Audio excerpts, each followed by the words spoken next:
Hello.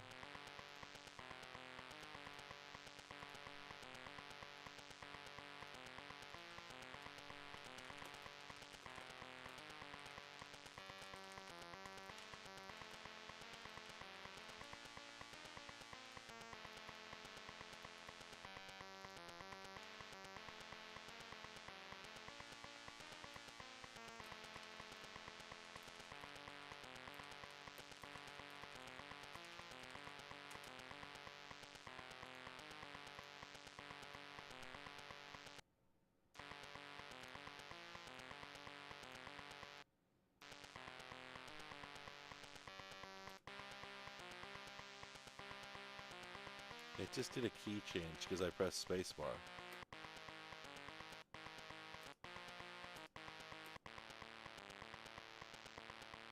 I swear, when I press spacebar, it's like transposing it into different octaves.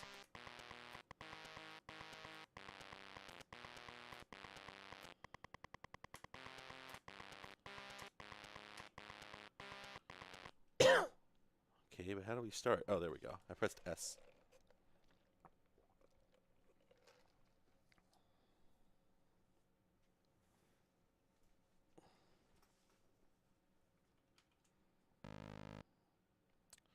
Good morning. Or afternoon, or whatever. Oh, no. Oh, this game's very boring. For me. Oh, no. This is not going to be my thing. Let's immediately move on. Okay, alright, I'm curious. Galactic Gambler. This is just going to be utterly normal. Oh. Wow, what is this exactly?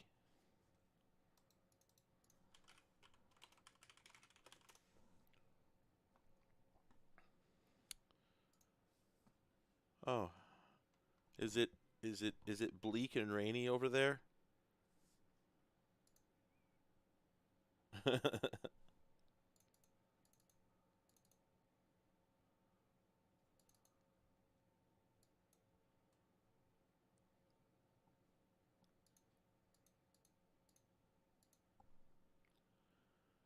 Hello. Welcome. Oh, anyway, hold on hold. Space collects the win. Any other key gambles the win. Press 0 to halt the cycle, then keys 1 to 8.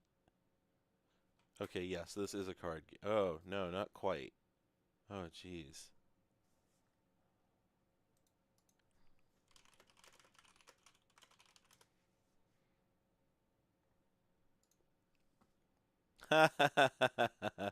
See, we're having an inversion. You're over there having a nice sunny weekend.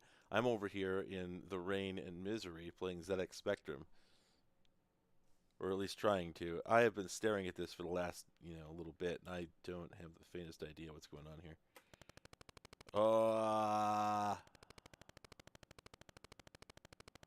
Okay, so we're like shuffling.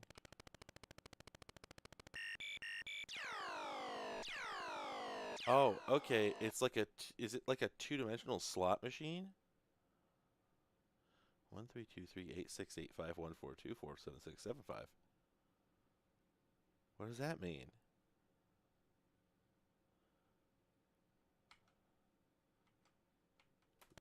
Supposedly we can nudge, but I haven't figured out how to make that happen. Alright, well, this is the least interesting thing I could possibly have up. So let's move on. Now this is going to be like California games except space themed, right? I feel like that's probably the case, but who knows?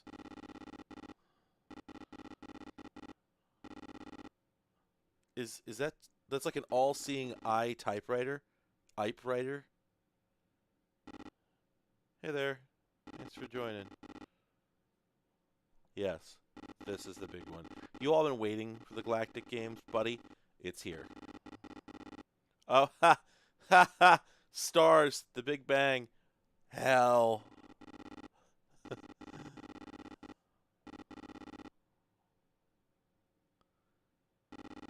Boy, they're like really kind of going hard on the world building here. Oh, no, okay, that's actually a description of the events in question. This is the 100-meter slither. Let's figure out what is fire. It looks like it might be C. Worm 2 ready.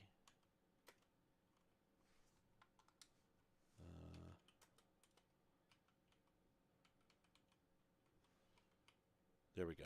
Okay.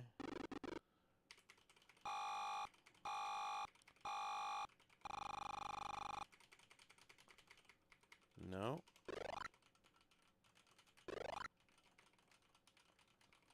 Oh man, I am having trouble. Oh. What?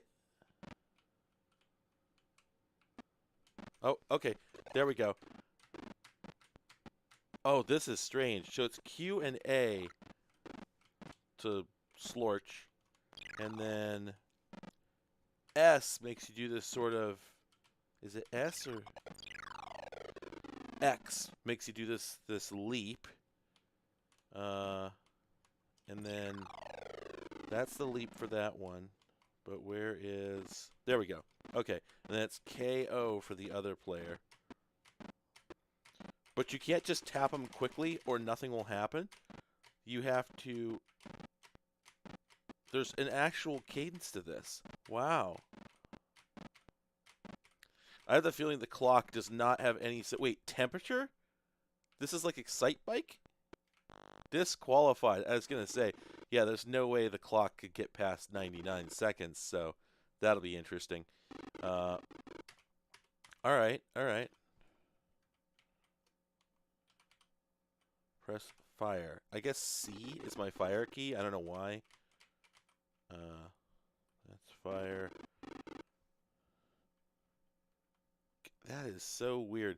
It might make more sense if I was looking at a computer pacemaker. Huh. It might make more sense if I was looking at a Zach's keyboard right now.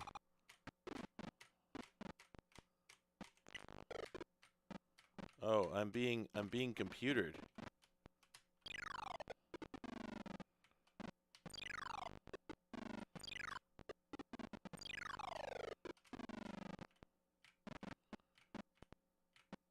Our slime levels are low.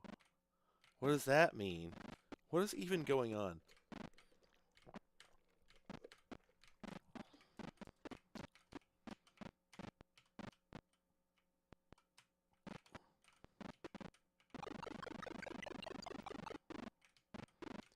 Boy, look at this jerk. Completely unsportsmanlike conduct.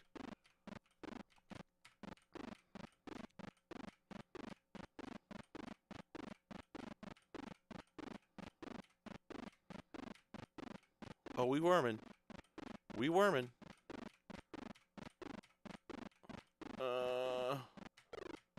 Oh, man.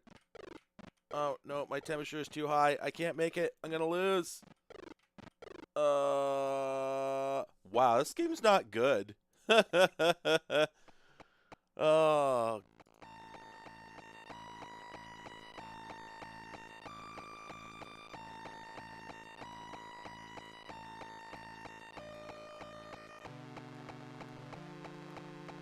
Oh, yeah, hit me with that Tim Fallen shit.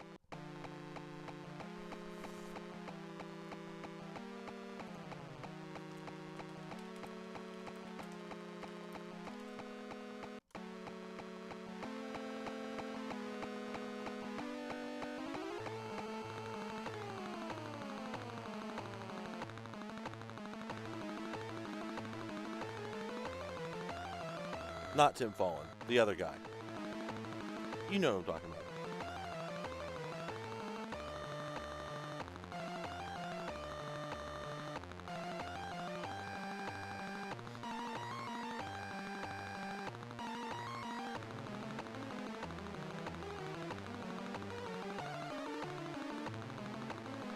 God. At this exact moment, I can't remember who composed this. But this guy probably should have been a movie composer. He had it together.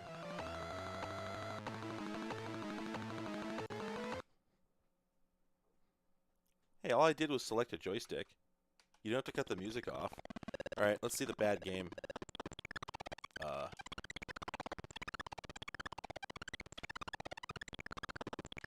What?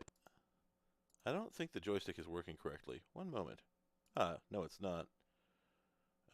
Kempson joystick, please connect, and then input.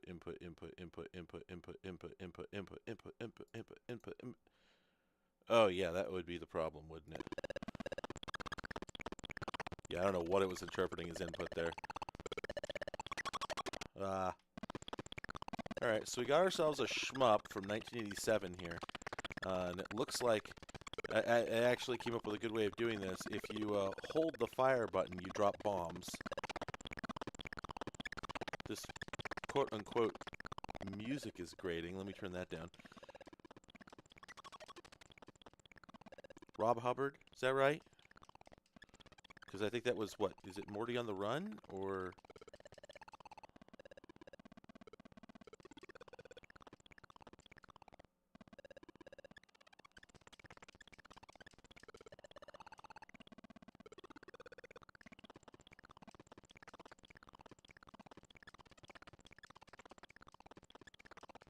I like this approach that a non-zero number of Spectrum and contemporary games took, where they didn't have the CPU power to play music continuously. So what they did is they kind of quantized a song into chunks that could be played as just a very short, 5 millisecond sample every time the CPU has a couple free instructions on each game tick. And then you just sort of assemble it through, your brain smooths it out into some semblance of music.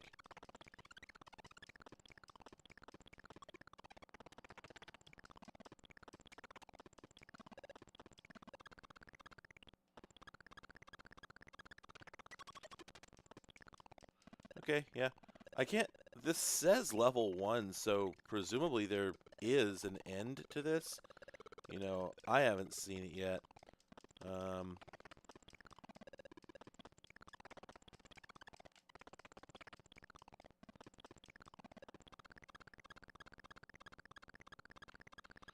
Yeah, oh, Alien. Important information. Gotta remember that at all times. Okay, I guess that was a screen clear I just picked up. Not that it's terribly relevant in this game because, there's only ever a couple things on the screen at a time. Oh, we got like a big red landing pad here. So I can't tell if I'm accidentally destroying pickups, or if the pickups are automatically picked up, or if they just expire very, very quickly. I don't know what the deal is.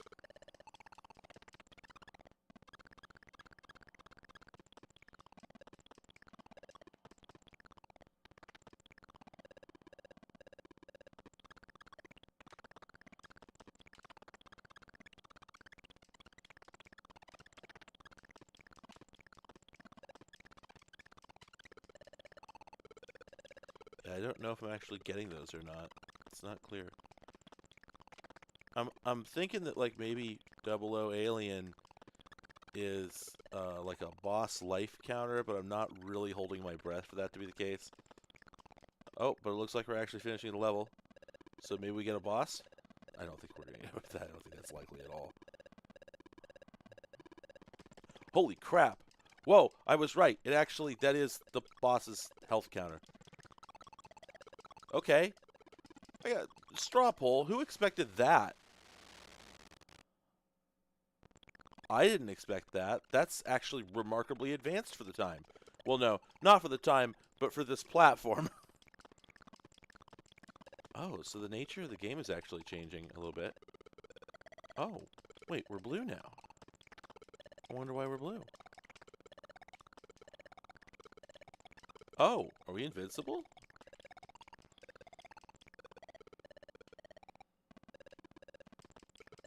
I think the music changed a little bit.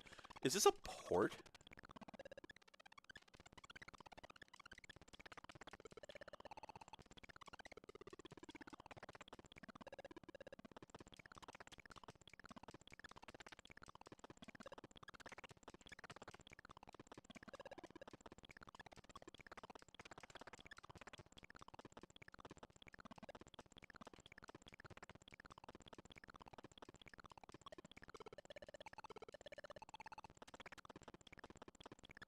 I think I am blowing up those power-ups. Or maybe enemies running into them are destroying them? I really can't tell.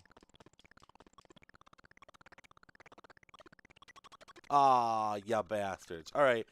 Well, so that was Galactic Gunners. And that wasn't not interesting. So I'll set that aside. Was not expecting several of the things we saw there. Do I want instructions? Absolutely not. Playing speed 2, game length 2, difficulty 2. Are you ready? Yes.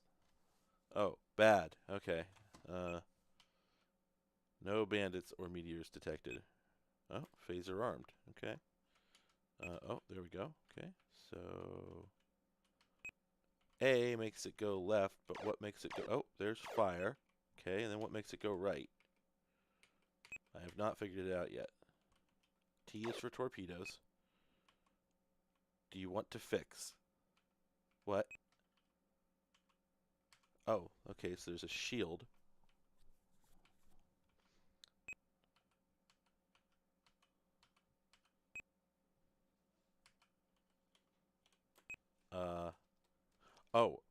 There we go. It's A and enter. Okay. And then F to fire. Oh, that's really uncomfortable. So, torpedoes off. If we turn the phaser off, do we save some power? Nope, might as well have that on. So, we're, are we a spaceship or are we the starbase? I can't tell.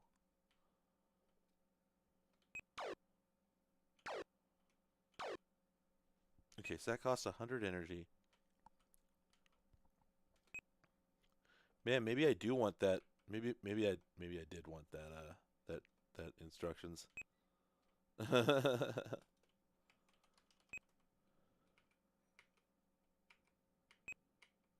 Oh wait, vector. Oh, okay, that number is decreasing. And now it's increasing. Huh. All right, let's reload this. Give me those instructions. Okay, starship. Oh, okay. So I had to turn on my engines.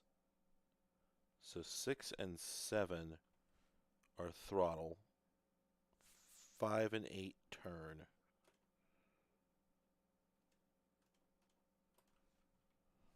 Okay.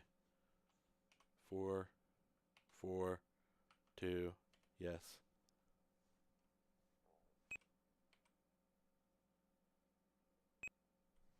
Okay, scanner on. Meteors range 3, range 2, range 1. Shouldn't they be right on top of us? Phaser on. I don't... Huh. Maybe I was facing the wrong direction.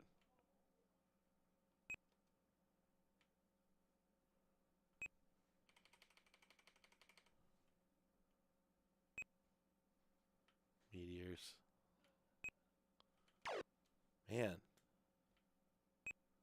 Nothing doing. I'm going warp 8. Whoa! Oh, because I didn't have my shields on. Hey, this game? Not good.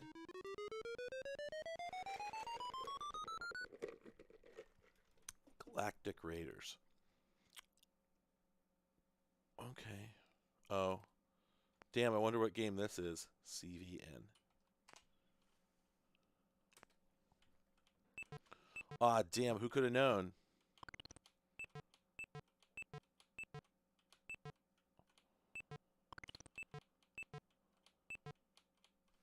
Rough.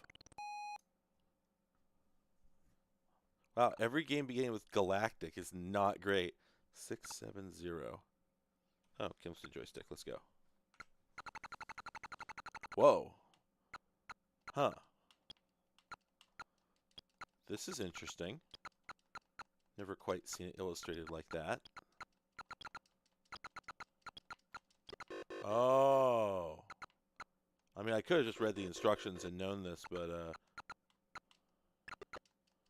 looks like, yeah, my goal here is to keep these from filling up. Okay, that's actually kind of neat. All right, let's do that again.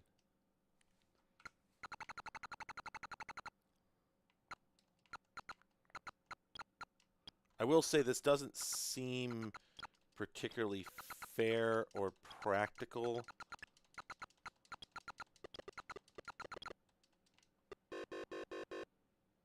Okay, so is the goal... Oh, so I don't think there's necessarily a defend adjective here. Oh, yeah, okay. I'm not losing points by letting them hit the ground. The only goal is to not get hit myself. This is actually an interesting twist on Defender / Space Invaders. Both of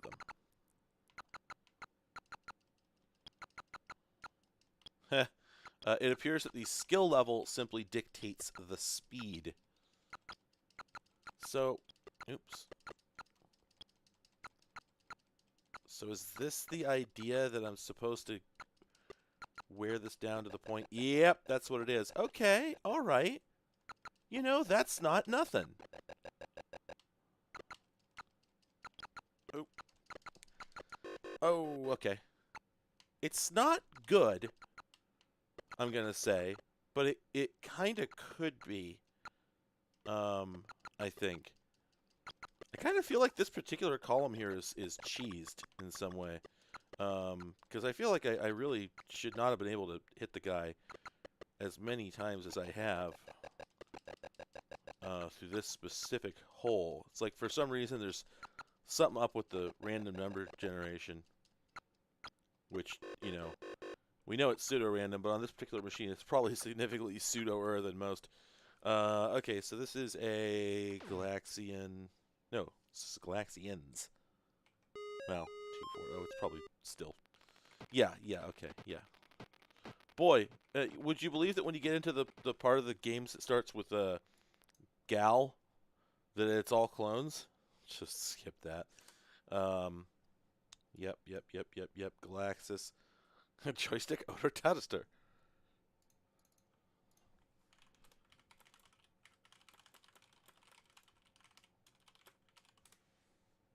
Pardon me.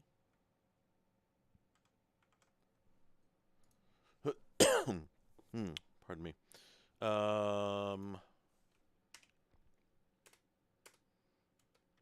Bliss. Oh, that does not look like fun. Shooting. Yeah? Yeah, this one does not look like fun. Let's just move on. Galaxy Attack. Oh man, the pixels moving under the color like that is actually a neat effect.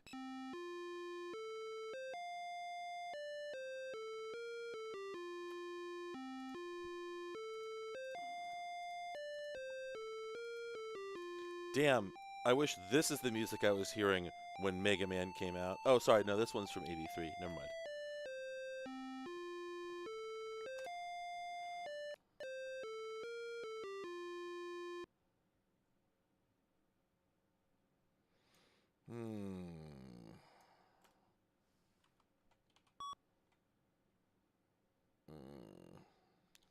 GHJK. Oh, that sucks. Wait, what? Why would those be the controls? What? Left, up and left. Oh, this is terrible.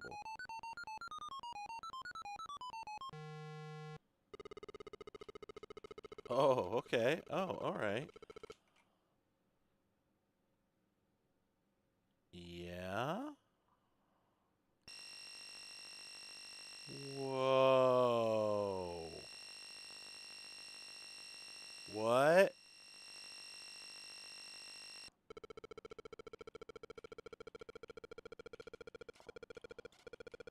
Was that me losing? Oh, no, we went to light speed. Okay. That is really weird and also annoying. I'm going to move on from it. Did we play this already? Galaxy Force? I feel like we might have.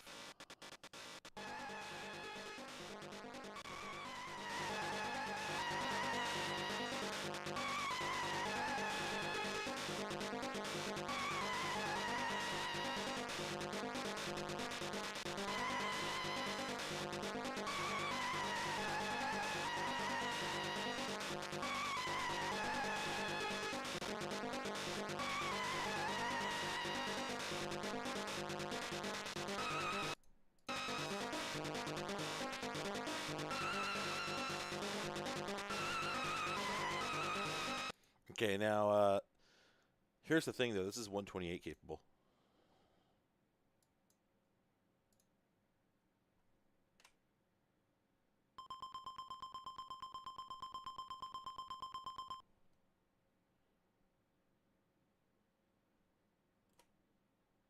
Wait, what? No music? Hang on. This is a 48 128 game, but on the 128 version, there's no music? Criminals! We have sound here, but then maybe there's sound during the game. Let's see.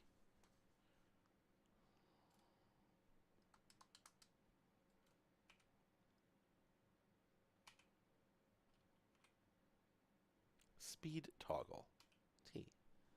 Let's see. Up, down, left, right. Let's do IJKL. Yeah. We'll do S. Okay. Yes.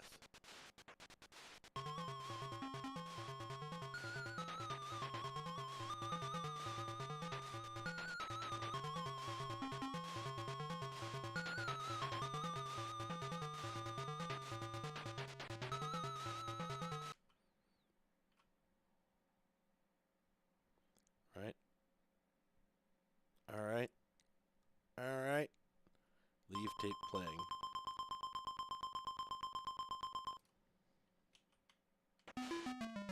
Oh, rough. Oh, not actually all that rough, if I'm honest.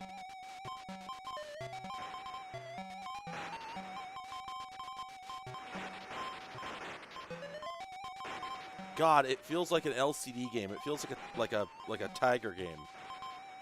But you know what? Man, they're kind of doing it though. They're kind of making it happen.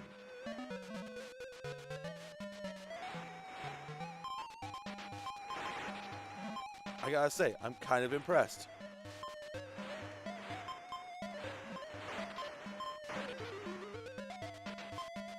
This must be from like 1989.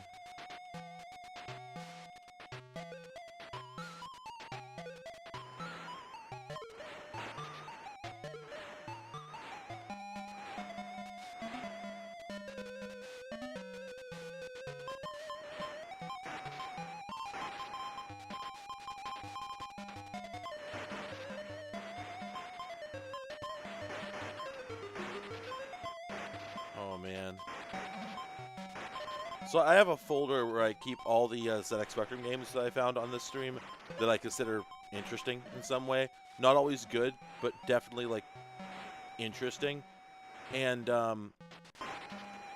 I refuse to put any like major label games in there, as it were. Like, I'm not putting this in there because yes, it's kind of intriguing, but well, first off, I have a rule, which is no ports. I don't ever want to see a port. If you're going to show me the games, you know, what are the most interesting games for this platform, I don't want to see any ports. Ports are not... there's always somewhere else you could be playing a port.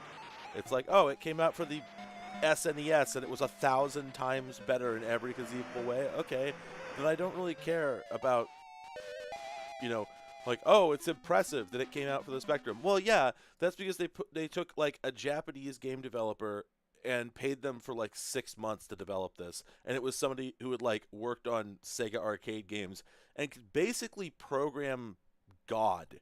You know, they could write AI if that's what they thought would get people to put quarters into the machine, like real AI. So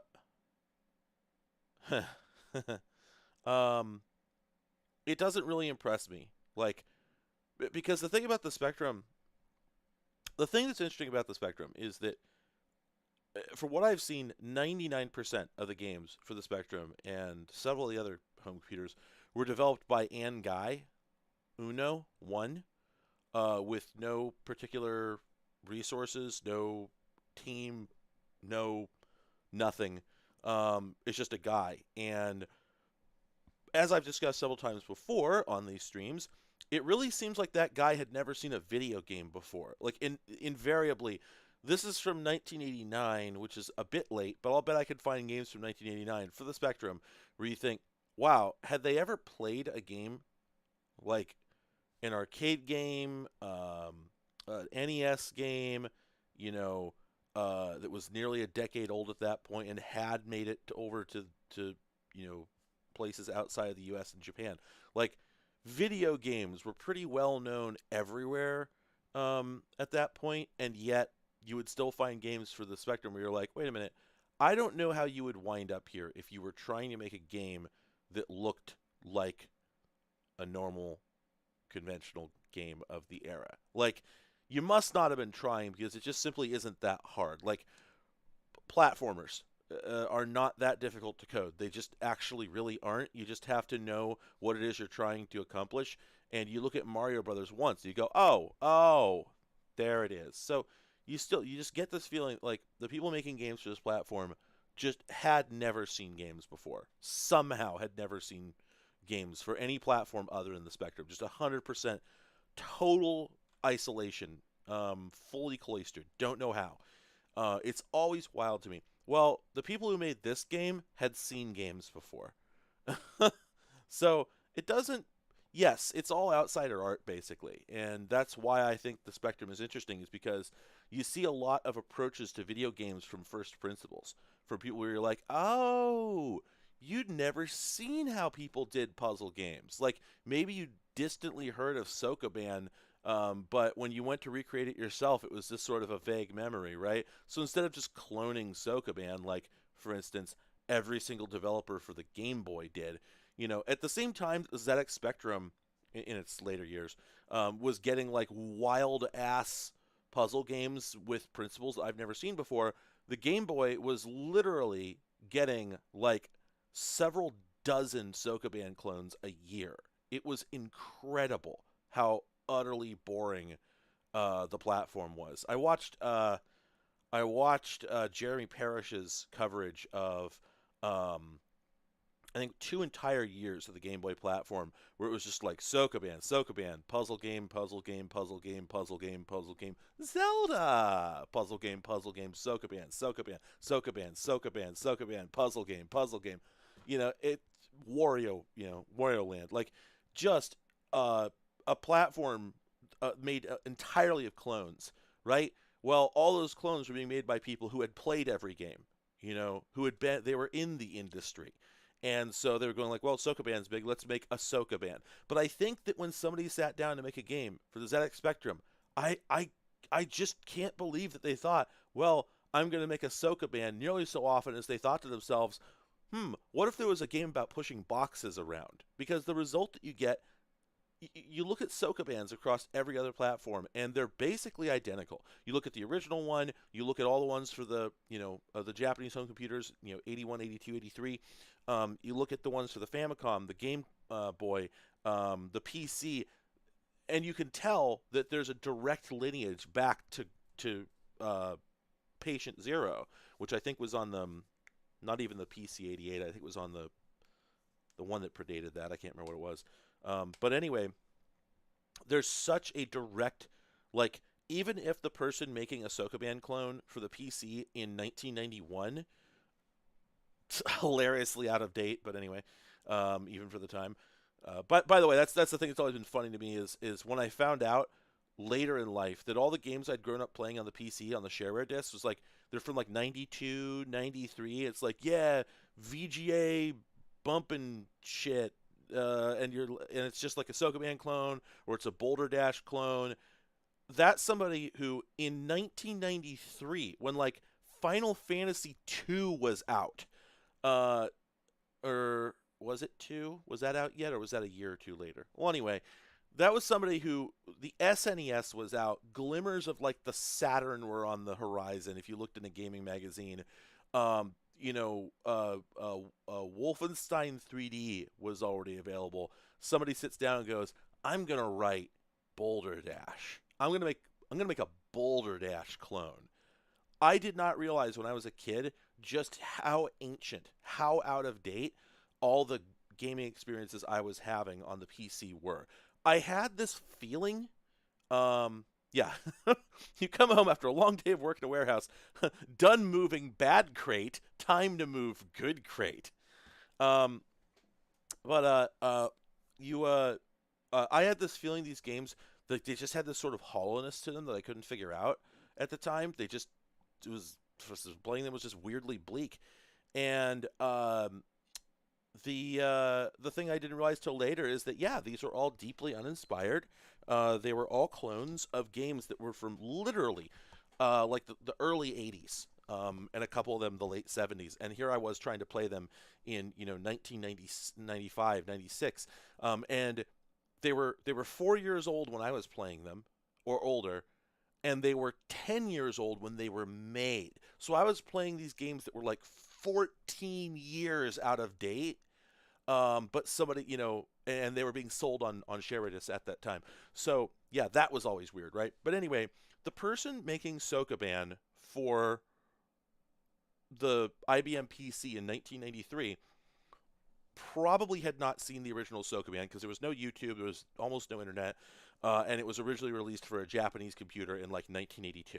So no, probably they didn't see the original Sokoban, but they saw a Sokoban based on a Sokoban based on that Sokoban, right? There was the pixels drawn by the first guy who drew sprites for Sokoban had been telephone gamed to the guy in 1993 writing a one for the IBM PC. So the consistency is just enormous, but I don't think the guy writing a ZX Spectrum Sokoban had seen Sokoban. I think he had heard of it in a magazine, but just had no access to an actual Sokoban of any kind. And it's so weird because compared to everywhere else, you look at if you look at like American games were cloning each other furiously. Japanese games were cloning each other at an incredible rate, like high-speed trading. But then you look at, British games in particular, I think, but European games in general, and it's just like, yes, I know a lot of consoles shipped there late, but boy, howdy, it's impressive how out of date a lot of this, or sorry, how disconnected a lot of this stuff was. I always marvel at this. And so whenever I play something like this, Galaxy Force by, I think, Sega, ported by Activision, it's just kind of like, guys, you just rolled up into the maker space with like the Intel, create engineer STEM demo trailer. Get out of here. This isn't for you. This is the place where people just do stuff. This isn't the place where you roll up with a whole executive hierarchy and come in here and be bureaucratic at everyone. God, I said that really poorly. Wow, I'm poorly spoken today. Wow, that was a really bad way to put that. But anyway, the point is, every time I come across a game, I've been skipping games in here. They're like, obviously Sega ports and whatnot, because I know they're going to be impressive. But if you're playing this game, there's only two reasons to be playing it. One, you don't know what it is. It's just what was at the flea market. So you play it and you go, it's really hard to make out what's going on, and then you go play something else that's actually designed for the platform. Or you have seen Galaxy Force before. So you play this and you're either deeply disappointed, like, wow, I had hoped I could have Galaxy Force. It turns out I cannot. And then you take the tape out and you throw it in the trash. Or you're just marveling like, dang, that's more Galaxy Force than I expected. Essentially, I am suggesting that this port is a novelty. I don't think anyone would have loved it necessarily, and the only way you could probably really appreciate it is if you had seen the real game and knew what you were missing. So, yeah, I had not realized that this was a port. Otherwise, I would have just skipped over it completely because it's utterly boring. There's nothing to discover. There's nothing new to learn. Did we know that the ZX Spectrum was capable of much, much better, cleaner things than most developers for it ever did? Absolutely. We can look at a game written in 2013 for the ZX Spectrum that's a platformer that plays, you know, as well as it's got motion that's just as good as like Braid. You know, it's fine. There's nothing wrong with it.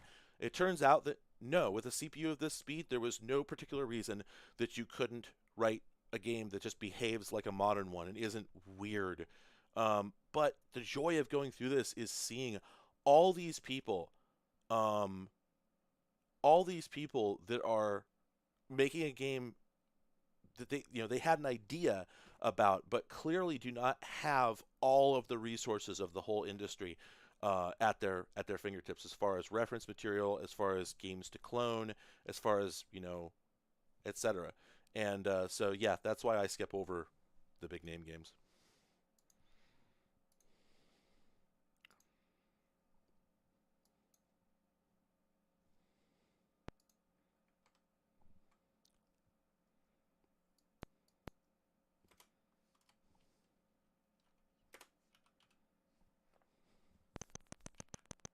Oh my god.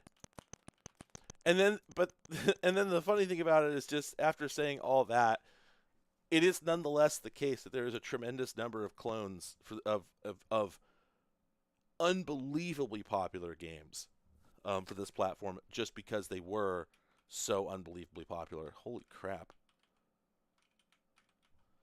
Yeah, so, pardon me, as we go through we're finishing up the Gal section right now, and we're just still getting, yeah, Space Invaders clones. Antle Warden. Okay. Hell yes.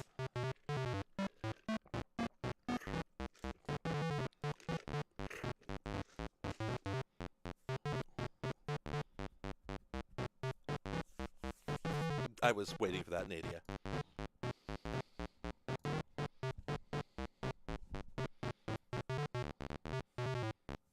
This music is something. It did look like an Eiffel Tower, didn't it? Alright. Kempston. Let's go. One player. Okay. Oh, this is rough. Oh, wait, is it? Oh, wait a minute. Hang on. Yeah, I'm going to punch some guys. Okay, alright. Oh, yeah. Whoa, when is this from? 86? Wait a minute, are those Castlevania stairs?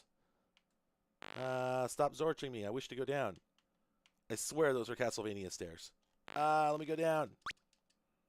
I'm gonna die now. I died. I don't know. I mean, oh, there we go. I went down. Yes. I think the ZX is not that hard to get into, even now, if you know what it is that you want. It's just, if you want, for some reason, to see NES games that weren't on the NES, I'm sorry, you're not going to get that. But if you want that, just play NES games. You don't need another NES. There's no point. The thing that makes, you know, oops,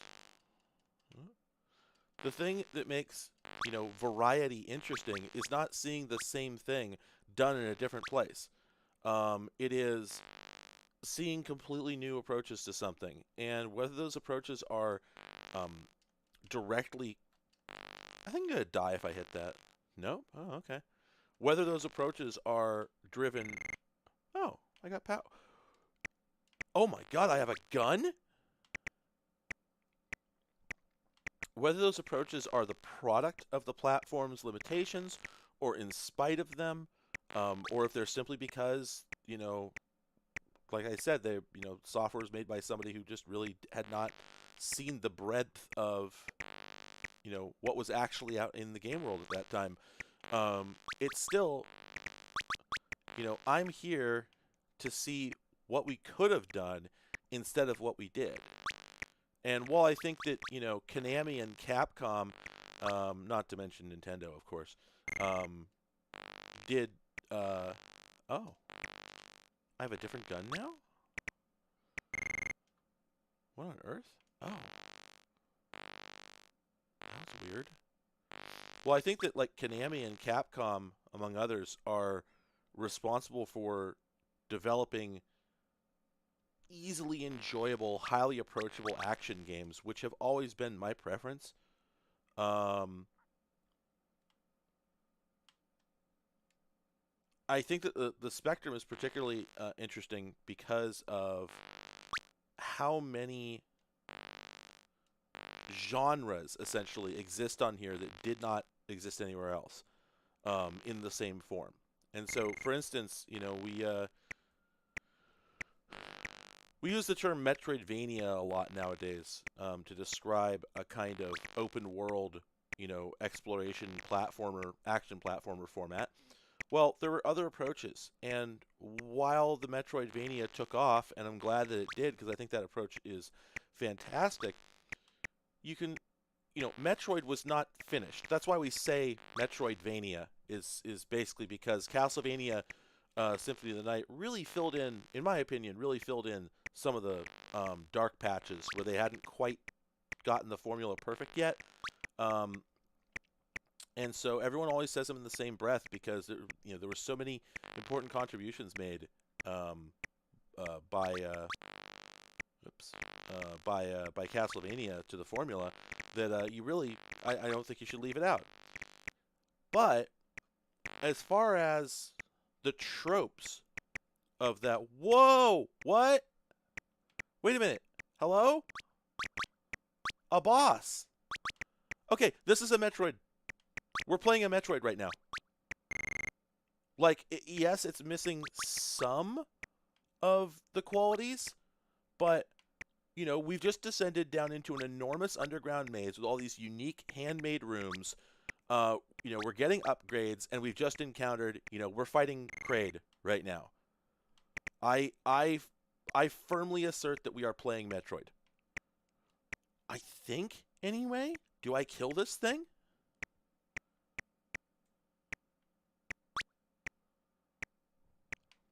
So this came out in 1986,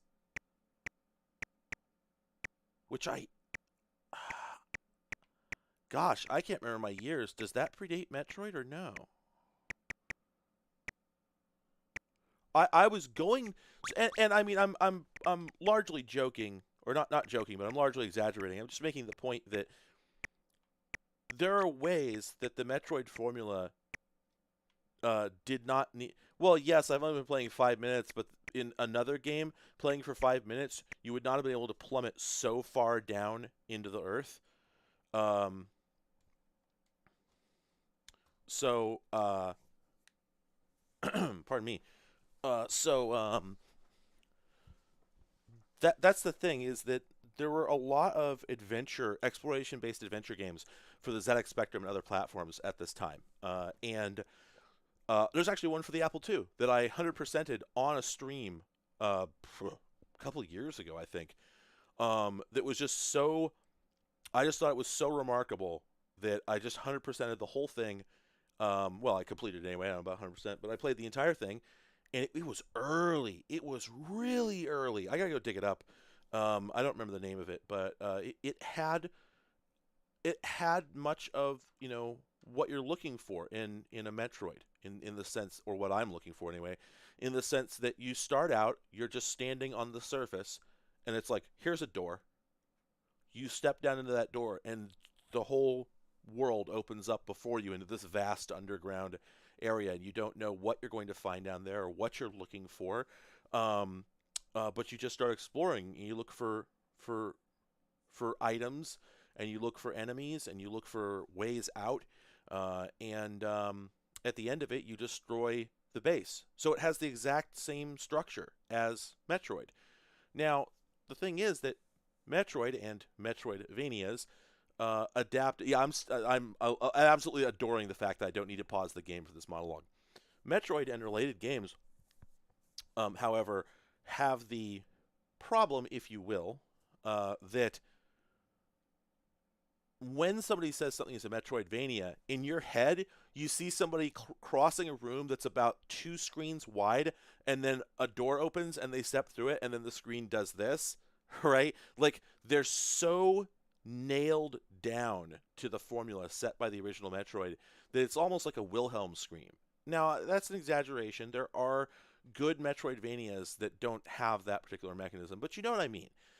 There are certain elements of the visual and the visual language and the motion characteristics and the gameplay flow of virtually all Metroidvanias that are so deeply married to each other that it's almost a meme. It's so close, and that is Symphony of the Night's fault.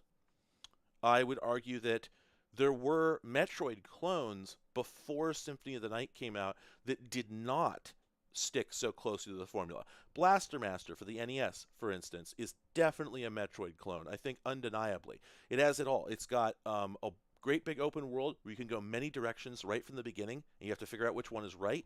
You collect upgrades. Those upgrades allow you to go back and explore other areas with new movement tech. You have to fight a series of bosses, to grant you access to new areas and new items. It really has all the components of Metroid, but mixes them up in so many ways. It does not have the screen transition mechanic. It does not have. It does not have limited. Like the areas are not all limited to specific scrolling characteristics. The enemies are kind of limited, in ways. I'm trying to think how to nail this down. It has a complete top-down view play mode that is not present in Metroid at all, and it's basically two different games. You've got the side-scrolling Metroid style kind of approach, and in addition to being very Metroidy, it also lets you jump out of your tank and explore on foot, which changes the dynamics of the game considerably. And then when you get to a door and go into it with your little guy, you transition to a top-down game that's actually a Zelda clone, essentially. So, but without using, again, most Zelda clones tend to have, the 16 by 16 character sprites and whatnot. This goes for a larger one, and it's just they've changed everything, right? It's inspired by a lot of games, but it's still very distinct, right? Okay, well now you get to Castlevania Symphony of the Night, and a good chunk of that game could literally be a ROM hack of Super Metroid. Like you could take the character graphics and the level geometry and simply dump them into Super Metroid as a tile map and a set of sprites, and the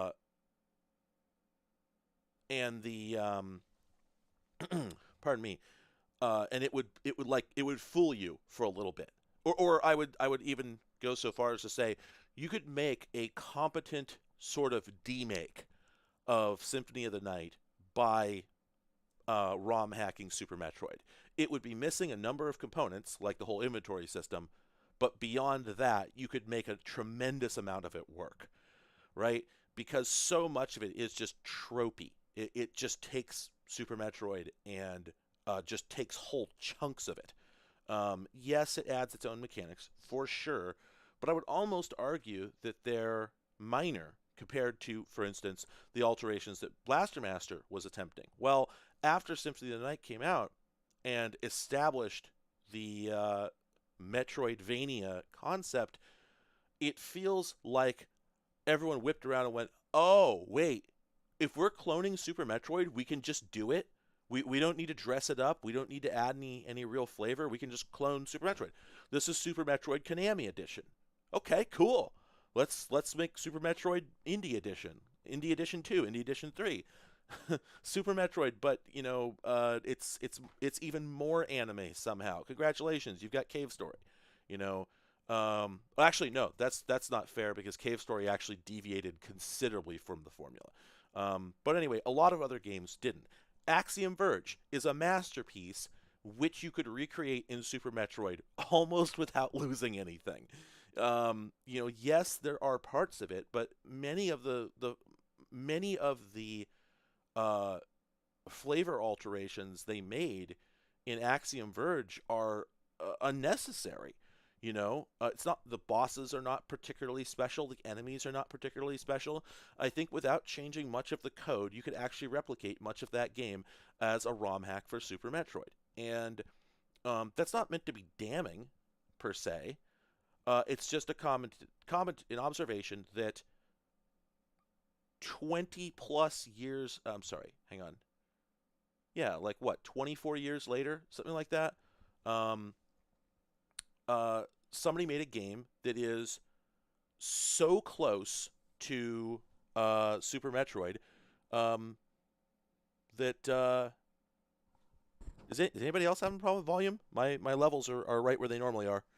A game that's so close to Super Metroid that it almost could be Super Metroid, right? So not to use the not to be as negative as it sounds, but do we have a problem with Metroidvanias? Probably yes. My volume's low? Why is nobody saying this? I don't understand. I had never seen, I've never heard this complaint before. Um, all right, anyway, so to get back to my point, this game here, this Galavan, let me look up the arcade version of this. Oh, yeah, here we go. Cosmo Felice Galavan. I'm just going to take a quick look here and see what does this look like.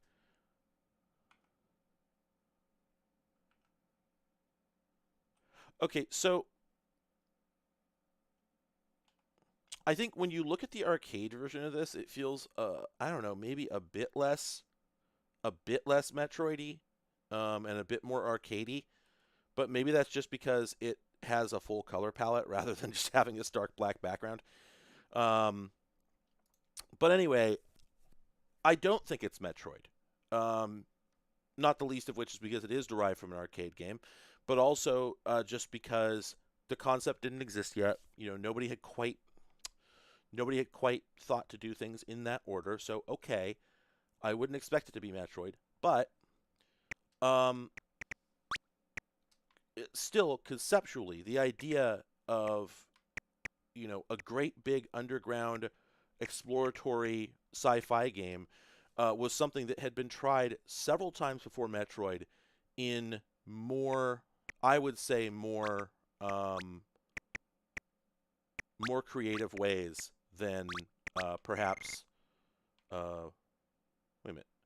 Oh, I killed one of the heads. Oh, you have to hit it from in front, otherwise it don't count. Um,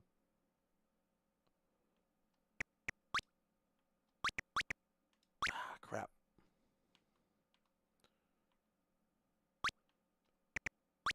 Basically, like I said, not just in terms of like British games made by bedroom developers, but in terms of the entire software industry, people were much less married to specific ideas before we got games that were so popular um, that they essentially became memes in their, you know, in their time. Um, the idea of, oh, I think I destroyed one of his arms.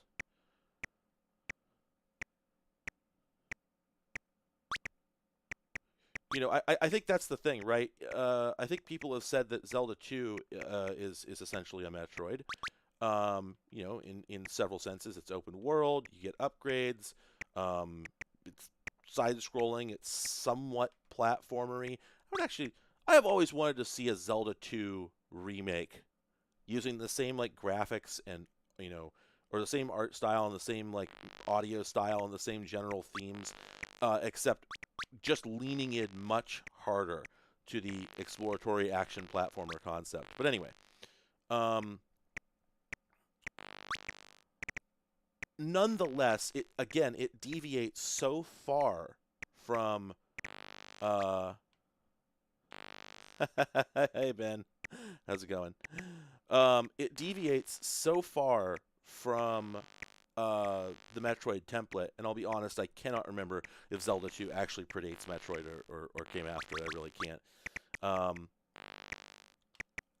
But it is its own thing, and while a lot of people didn't like that thing, myself included, when I was a kid, I hated Zelda 2. I've since learned that it's brilliant, but repetitive and unreasonably tedious, and just doesn't have as much flavor as Metroid did, in my opinion. And I think those things were problematic. I think that I don't know that Zelda 2 was a failure, or that it was particularly reviled in its time. I know that with only the amount of knowledge that any kid would have had when that game came out, because I didn't, when I was first playing it, I did not have an internet to tell me that it was weird and bad. I could not figure out what the hell was going on, and how this had any connection to Zelda, which I also owned. It was just baffling and uncomfortable, and I didn't like that the music was in that strange key, and I didn't like that I didn't know what I was supposed to be doing, or that the characters spoke so cryptically. And likewise, a lot of the stuff you had to do in Zelda 2 was much the same as, trying to figure out, like, Simon's Quest. So that, basically, the first, we had Zelda and we had Zelda and Castlevania come out, and they're both absolutely fantastic.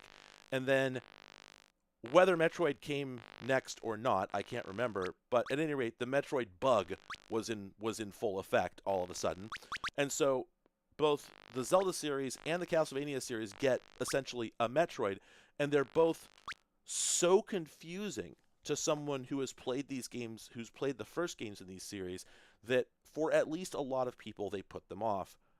But had they actually gone further to clone or to otherwise use the concepts of Metroid, they actually, I think, would have been better, because the weird thing about both Zelda 2 and Castlevania 2 is they both contained Tower of Druaga grade secrets, which of course probably went over real well in Japan, which still, vastly adores Tower of Druaga as far as I know.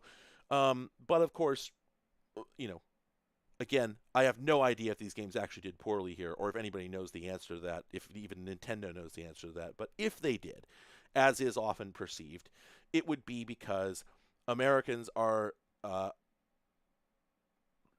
on average, much less interested in wandering around, jumping at every single corner, trying every single item in every single place to find out whether if I use this garlic on this brick, will it somehow make me go to the fourth fortress? Like, there's literally no logic to several of the things you have to do. Okay, so Metroid, 86 in Japan, 87 in the US. And then, Zelda 2 was 87, January 87. Okay, yeah. Okay, so Zelda 2 was probably arguably a Metroid clone, even though it's from the same company. I don't know if it's the same development team, but pardon me. Yeah, and that's the thing, right, is that Druaga was a game that, because it came from the arcade, and I will say this, that I have heard over and over and over this tale that Druaga was big in Japan because of this whole arcade, thing. However, it's all white American people saying that, so I don't know where they're deriving that information from. Pardon me. Oh, I see. And so I don't know if it's just a neat fantasy or if it's documented somewhere. But at any rate, I don't think that same principle applied to Famicom games as much, and I certainly don't think it applied to NES games in the U.S. nearly as much. I could be wrong, but I feel like probably a lot of American kids were not nearly so interested in trading secrets about Zelda. I could be wrong, honestly. It's all total speculation. But I can certainly tell you that's why I didn't like it. Okay, so this is actually documented. Okay, cool. I didn't know if it was actually written down by anybody who had firsthand experience, because it's very, I don't know. Anyway, so at any rate, I've been rambling about Metroid for quite some time, but I just think that while I love Metroidvanias and every single time a new one comes out, I immediately snap it up. Um, I It's just one of those things where the success of a game has a bad tendency to result in clones of that game that are so close to the source material that they almost don't count as a game in their own right. And while that can constitute a common language that is beneficial for new players, right? Um, that could be a good thing. It's almost like, yes, Symphony of the Night is a total conversion. It's a mod for Super Metroid. Did you like Super Metroid? Would you like to play more? But, not necessarily just another Super Metroid with a differently shaped map. Okay, here's the here's the Castlevania skin for Super Metroid. What's wrong with that, right? You know how to get into it. You know how Metroid works. You can. No, I don't have a way to turn on links in YouTube. It just literally won't let me. It sucks. Sorry. Um, Conceptually, or sorry, as a concept, the idea of making Metroid a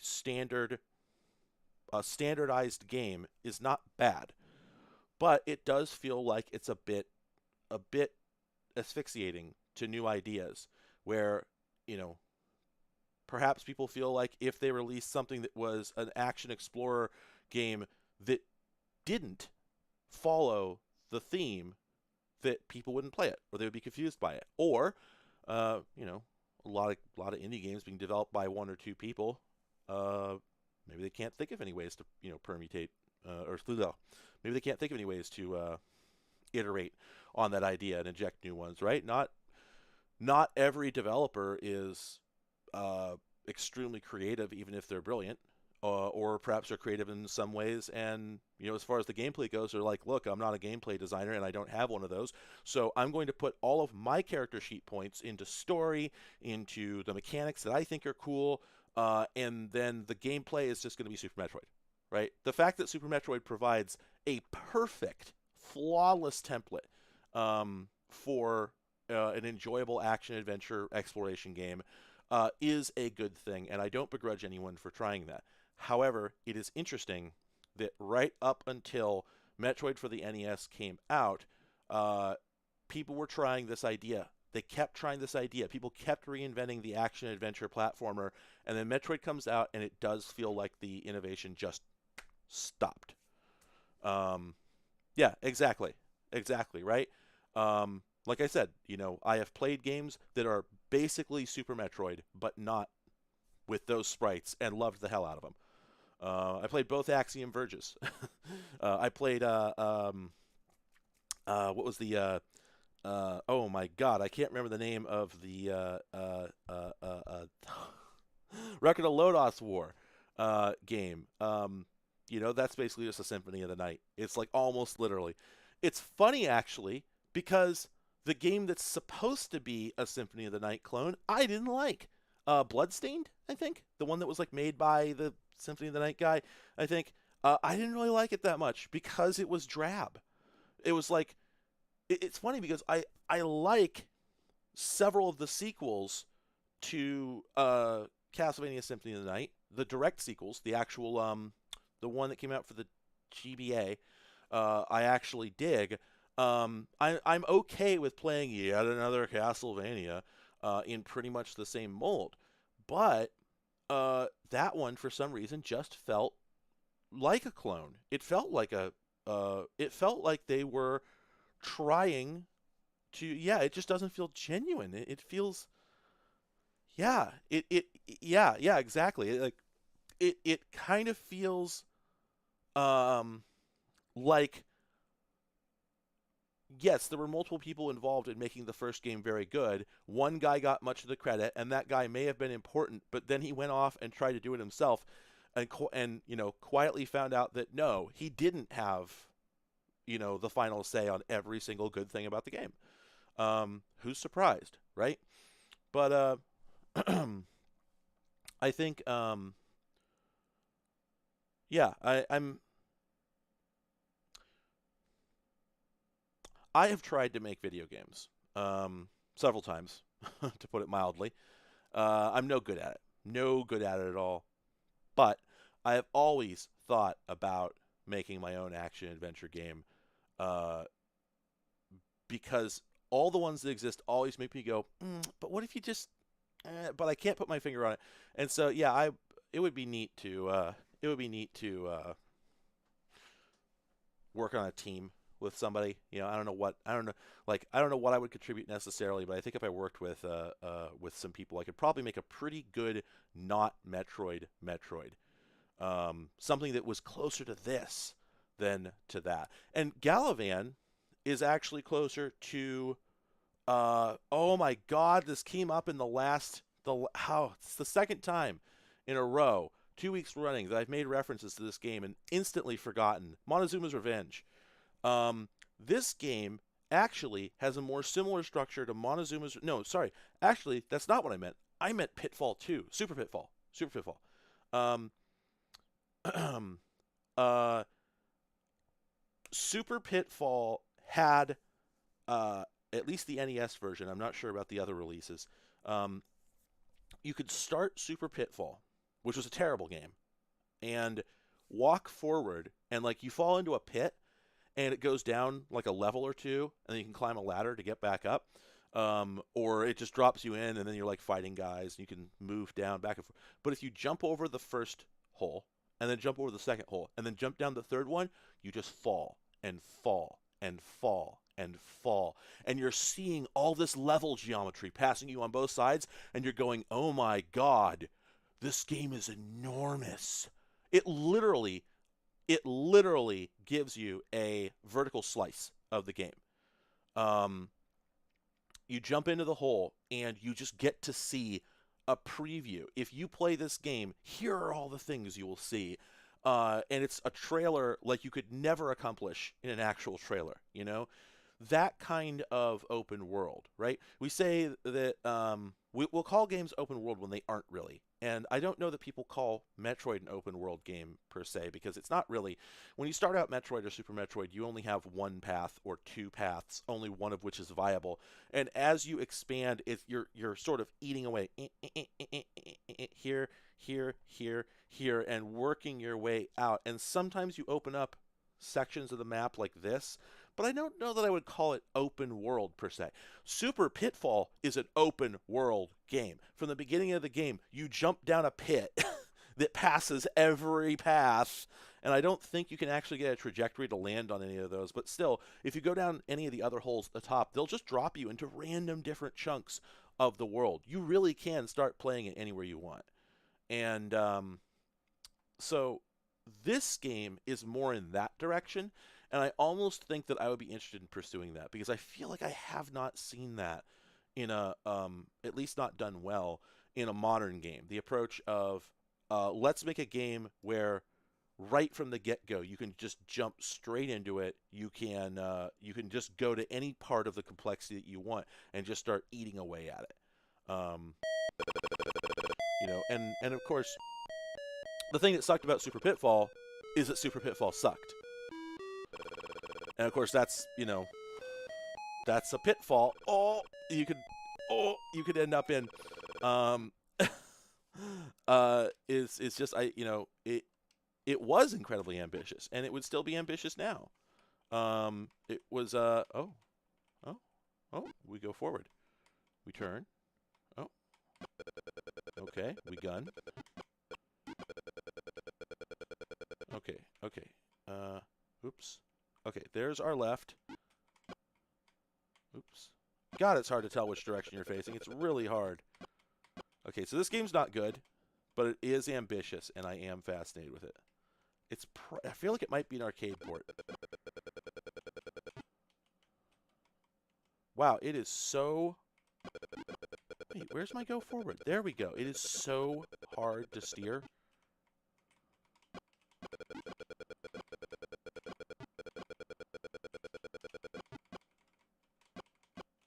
I'm guessing I have to shoot. Or do I go this way?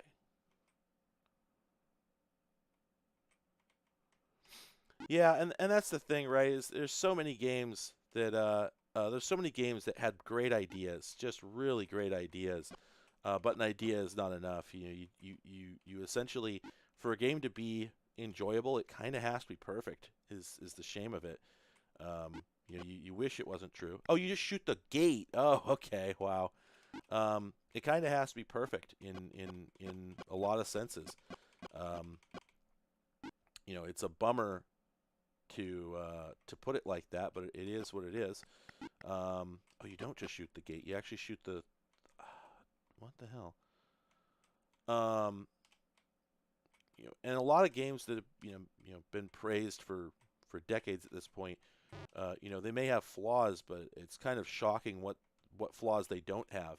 You know, I think one of the things I think about a lot is how far ahead of its time Mega Man was, the original Mega Man.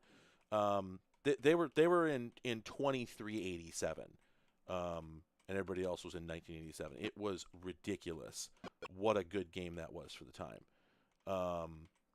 Because if you look at games that came out nearby at if you look at you look at PC titles now, console titles even, and if a game is like, oh, it's a retro platformer sort of thing, right? It's going to have a minimum level of quality that is so remarkably high. It may not be the best game. It may not be a good game, but your basics, your mechanics, your physical, your motion and your basic physics, collision detection and whatnot are going to be so robust, and they didn't used to be. When I ran out of fuel. This is intriguing. Um, the reason a lot of these games have the game logo on the main game screen is because the ZX Spectrum uses a raw frame buffer. So it has to push every single pixel on the screen manually with a little Z80 processor while doing all the game logic and whatnot. So this is like running Doom in shrunk mode, where it's just rendering fewer pixels. But if they just had the game floating in the middle of the screen, well, that'd be a waste of space because you still have the chunk of video memory there anyway. So you might as well fill in the rest of the screen with something. So you put, you put the name down there or whatever. The beauty of it is because it's a frame buffer, they're not racing the beam to draw this. It's actually a chunk of reserved system memory. So that name down there, once they draw it, it just stays there until you turn the machine off. So basically, why not put it there? Um, I don't know because like for the longest time devs didn't have good libraries for that. Like nowadays, yes, often, but I would say that up until Unity started really blowing up, I don't know what libraries you would use for that necessarily, and you still had to implement them yourself. It wasn't like drag and drop the way that Unity or Unreal Engine made it or whatever. There's still a lot of like, okay, we have to manually plot out a collision box and make sure it's synced up with this object sort of stuff.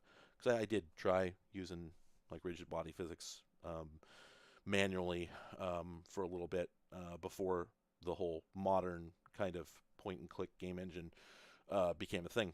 But yeah, there's that. Anyway, uh, as regards Mega Man, however, if it makes you feel any better, I grew up with 3 Mega Man games in my collection, and I rented all of them at one point or another, and I was terrible at them. I think when I was a kid, if I beat more than a couple bosses, legitimately, without, I never had a Game Genie, but there was still like there were a few exploits. Or you could you could download codes, you could download passwords from online. If I beat more than a couple bosses legitimately, I'd be shocked. Like I was just I did not figure out how to beat games, how to like actually play games until my late 20s. I grew up as a cheater, which was, in my opinion anyway, a type of kid. Um, where every single PC game that I got, I would immediately look up cheats. Every console game, I would look up cheats. Everything that I could get, uh, I looked up cheats as quickly as I could. I tried to find, you know, a level skip passwords. I tried to find infinite ammo. I tried to find God mode. I played every game like that. And when I didn't or couldn't play it like that, I just didn't, like, I didn't have my eye on the ball. So, like, when I put in Mega Man, I didn't really think about what my plan was. I didn't go, I'm going to beat this game. I just put it in, and I pretty much played until I got frustrated, and then just sort of, you know, quit. But, like, frustrated by what? Um, you know, it's basically I was unwilling to put in a level of effort. It felt like a kind of it felt almost like an insult that the game expected me to put in effort to figure out how to play it, right? So like, oh, this boss is killing me. No, I'm not going to figure out what his pattern is. That's stupid. That's stupid. I'm not doing that. So I just didn't, and that meant I couldn't play the game. You know, for contrast, Super Mario Brothers. You don't need any special strategy to beat Super Mario Brothers. It's just precise gameplay. And you don't need any special strategy to play Doom or Duke Nukem 3D. It's just precise gameplay. You shoot the guys and you don't get shot, right? So it's essentially a closed feedback loop where you're just see guy, shoot guy, see bullet, step aside. And that's the only logic. And so I pretty much played nothing but Twitch action games. And the trouble is that Mega Man looks like a Twitch action game, and you can play part of it like one, but you can't play the whole thing. You cannot get through Mega Man without learning the timing of enemies, or you will get your ass kicked before you make it to the boss, and you won't have enough health to beat the boss. You cannot beat the bosses in Mega Man by just shooting at them. You cannot do it by just, you know, trying to react. You need to pay attention and think, okay, Iceman is going to shoot, jump, then he shoots, then he jumps again, then he does the ball thing. Okay, so I'm going to wait for him to do all those and then shoot him when he comes out of the ball thing. Because you spend most of your time not attacking the boss, and as a kid, that just made me so angry. I'm like, no, I don't want to stand here and not shoot at him. That's stupid. I just want to shoot the guy and win. I was so mad continuously at the fact that bosses had iframes and periods where they would you know, just tink. And so, oh, pardon me. That's how I was when I was really young, and I never got over it until I basically, sometime in my like mid to late 20s, I just made a resolution. I'm like, you know what? I'm being a little baby. I've never grown up about this, and I am sick of not being able to play games. I am going to play a game and win, you know, without getting mad at it. And it was like a light switch. I haven't gotten mad at a game yet since. Just like that, I stopped being a baby about it. Because I was being a baby about it. I was getting mad at games because I felt like I should not have to put in the effort. It's like, dude, what did you come here for? If you didn't come here to play the game by the rules, what are you doing here? Go do something else. It was like I was just playing games by default, but I didn't actually agree to the to the terms of playing those games. And I mean, a lot of kids just pick those games up, but here's the thing: I didn't pick up any game at all. And there's games I wish I had. I tried to play real-time strategy games when I was a kid, and I just didn't have. I was unwilling to learn how to strategize. Imagine that, right? But I was fascinated by the games. I wanted to play them, but I would not play them in a strategic fashion. I would just sort of throw myself at it and just do things. And then I would die, and then I would quit the game. And then later I would do it again. I was intrigued by the game. I wanted to play the game. I did not want to put in any effort. And it really was just a bad attitude. It really was. It was just me being a little dick. Give me just a second here. And not willing to you know, just play by the rules. You know, it's like showing up to baseball and going like, I don't want to hit the ball. That's too hard. I just want to run. Okay, well that's not the game. I'm looking up this Gallivan game. I know it's a port, but it's such a good port. Oh, wow. I didn't know. Wow, this made it onto the Switch? Well, Moby Games doesn't have any screenshots, but it says it made it onto the Switch. Um, oh man, that gets close to violating my port ban. I'm gonna put it in here anyway, just because I think it's fascinating to have a Metroid on the ZX Spectrum. Um, but anyway, yeah. Yes, Total Annihilation. That was one of the games that I really, really wanted to get into. And the funny thing is that at times I had figured out what made the game interesting to me, which was its unbalanced nature. The fact that not only were you playing as two different teams with different capabilities, but also there were just things in the game that were OP if you knew how to use them. um, One thing I did that I'm sure was design intent for the developers. I do remember in Total Annihilation, if anybody is not aware of that, familiar with that game, it's a real-time strategy game, and when you start the game, you have one unit who's essentially a hero. They're called the Commander, and the Commander has a gun that only they have that's more powerful than any other single weapon in the entire game, but it only goes about that far on screen. Anything you hit with that will almost certainly be destroyed, but it's very short range. If your commander gets destroyed, you lose the game automatically. So it's very much a, uh, you're not supposed to be doing battle with this guy, but if he gets in a pinch, he can get himself out, right? I do remember one time when I was desperately losing a game, and I picked up my commander in a troop transport, which no other game had, I don't think, ever, for years around at least. I picked up my commander in a troop transport, cloaked them, flew them to the enemy base, set them down, and just had them walk around in the middle of their main production center, just degunning everything. And I blew up a good quarter of their armor production. And I lost anyway because I was a dumb little kid and it wasn't, I was just like, well, whatever. If I'm going to die, I'm going to blow up all your stuff. But um, it was still a brilliant strategy. Like, had I been thinking about how to go forward from that, if I'd, for instance, flown in 2 troop transports so that one could draw fire away while the other one picked the guy up as soon as he was done, something like that, I could have probably gotten him in and gotten him out successfully, and won, right? So, the game was just so flexible. You could do so many things in it that it was like emergent gameplay. It was a brilliant game, which I just did not have the patience to get into. I also couldn't do SimCity. I couldn't do any of the simulators. I was unwilling to put in the effort to learn how to play these games and then to put time and effort into an abstract. And anyway, moving on. Ken,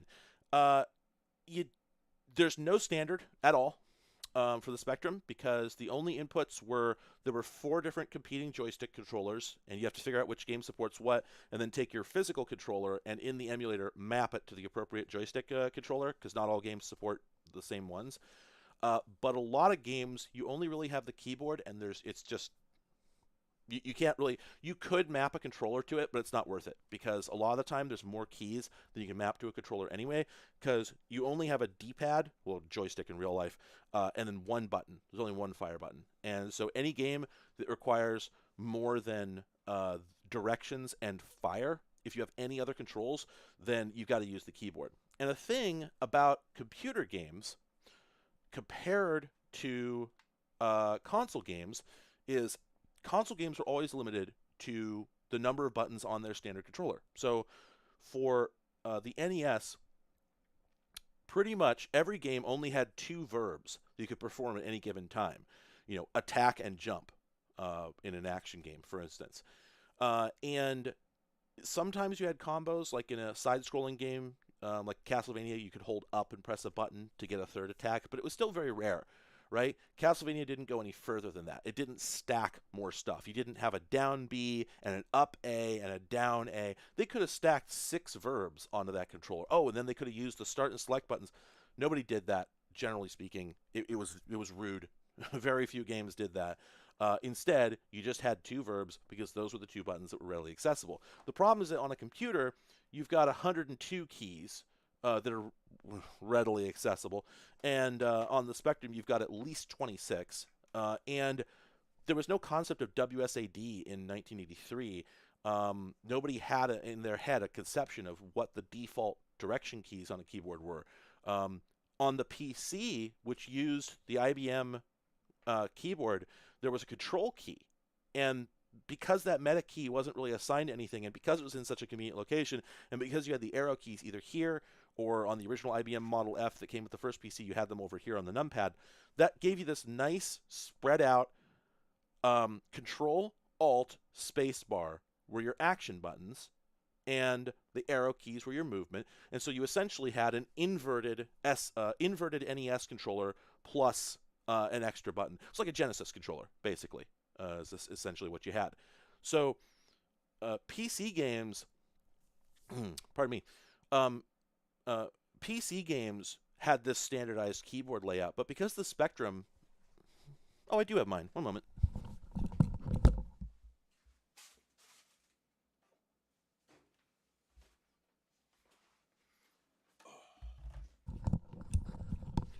Because you didn't know what Spectrum people were using, even though there were different models, you had to assume they were on a 48K or a 16K. There's no arrow keys. There's no modifier keys. All you have is numbers, letters, enter, space, and shift. And I don't think you could use shift as an input, although I could be wrong about that. And so, although they could have standardized on WSAD for motion, nobody had thought of that yet. The idea of the arrow shape, because the arrow shape derived from the IBM keyboard. The whole idea of having... Oops, I was paused. The whole idea of having the four direction, having the direction controls grouped together like that was derived entirely from the unique design of the IBM PC keyboard, which most people did not know about at that time. So, what happened instead is people went, well, if you're moving, it makes sense that you might want to put the motion controls on two different hands. So typically, if there is any sort of standard configuration for keys in Spectrum games, the closest one you're ever going to see is QAOP. Up, down, left, right. And it's really uncomfortable. It's not comfortable at all. It's really confusing. I personally think that I don't think this is just being used to it. I really don't. I played a lot of Spectrum games like this. It never really gets normal because you're using two different hands for it, right? And that's weird. I think that's just weird. I don't think it's very natural. Every game controller, every other type of game controller, every dedicated game controller that's ever existed uses the same hand for all four directions of motion.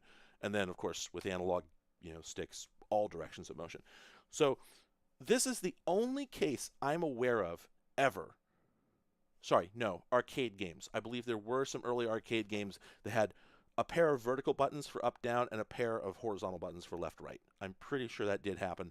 But all the same, you can totally see why this happened, because this is it.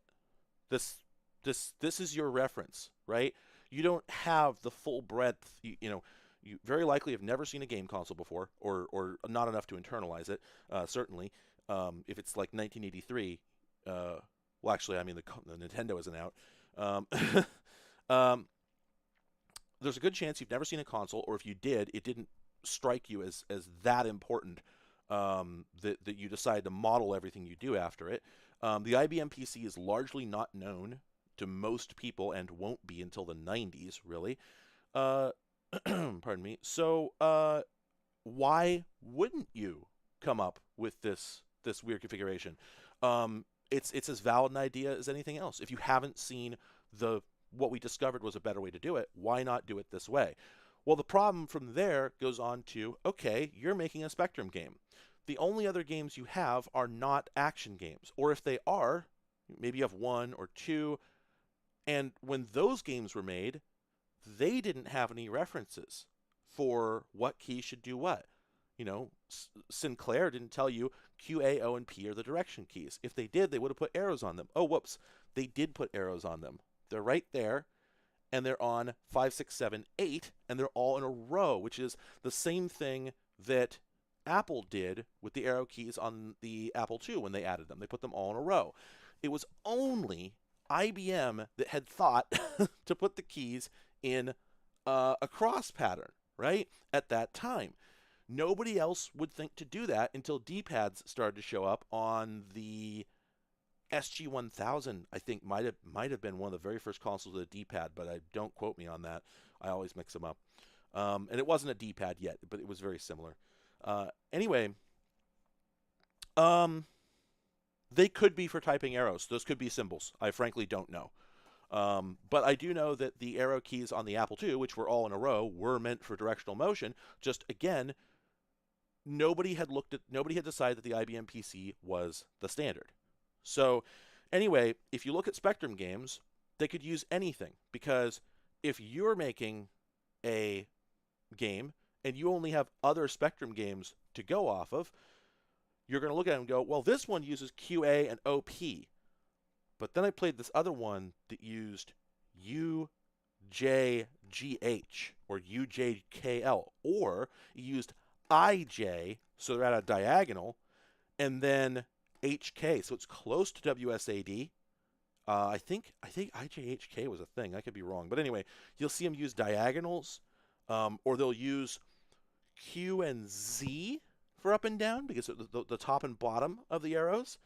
And then, maybe you have like U and P for left and right or something. Gosh. Oh. Right. Yeah, I'm not saying that IBM invented it. I'm just saying they're the ones who put it on a consumer machine for the first time. I'm positive. I don't know that it was. I don't even know that it was invented by DEC. But I'm sure it was around on a few other machines. My point is, you didn't have an IBM, and the only way as a game developer that you were going to end up seeing that is if you saw it on an IBM PC. You almost certainly weren't going to see it on anything else, because a lot of the games for this platform, as far as I can tell, were developed by guys who worked at the supermarket, or just their job was sit at home and write games for this thing, but they worked at the supermarket before. I don't think anybody was going to this from working in the computer industry. And what's interesting about that is that Japanese game developers did. A number of them did come from industrial programming. For instance, the person who programmed Mega Man 2, I don't know about the first one, but the second one certainly, was programmed by somebody who used to write code for industrial process control equipment. And as a result, the code was apparently incredibly strict. I just watched a little YouTube documentary about this the other day from, I think, Displaced Gamers. We was talking about how, per interviews, the code for Mega Man 2 was phenomenally well written, except for a couple well-known bugs, but far beefier than it needed to be, because it contains tons of safety checks that make sense in industrial software development. If you're developing like software for a robot or something, you do not need, you need to make sure everything is perfect.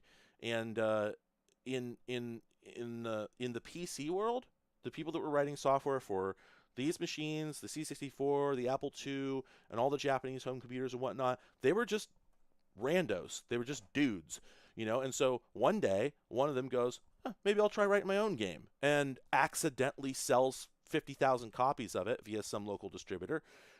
Gets big, gets picked up by Bullfrog or somebody, and they just keep doing it, right? And there's no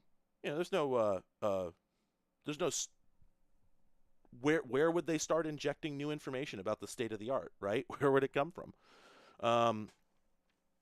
So yeah, it's just a remarkable number of people entering this industry with no idea what they're doing, essentially. So yeah, as a developer, you're just going to kind of use whatever the last game you played used if you don't have a standard reference. So the long and short of it is, well, the long was all that, and the short of it is that there is no standard control pattern, and it changes so variously that there's no point reconfiguring the gamepad unless you're really setting up for the long haul, unless you plan on playing a game all the way to completion. And just the fact that you often simply can't do it because, yeah, you've got QA, OP for motion, What should fire be? How about any of these 22 keys? Or 24 keys or whatever. Why not put more things in? We have a jump. Okay, let's have a fly. Let's put in another button for picking objects up and another one for putting them down. And this one opens doors and blah, blah, blah. So anyway. Oh, that doesn't look good. Oofa doofa. Kempston interface. That's one of the joystick interfaces. The Kempston. Scenic option. All okay? Oh, no. Not good. Can't play strategy games. Don't have the patience for it. I got way better. Ooh, Horms. I got way better at not getting mad at games, but I still largely play action games. It's still very, very difficult for me to find any satisfaction in strategy games or simulations or whatever. So, this game is called Gallop. And so far, we've just got this situation, and this is it. And we're just here. Is this just a game? Is this just a picture of some horses galloping? I'm not going to find out because there is no fun that can come from a horse racing game. And that's the only time you're ever going to see a horse game on these platforms, is if it's horse racing. All right. All gambling games are garbage.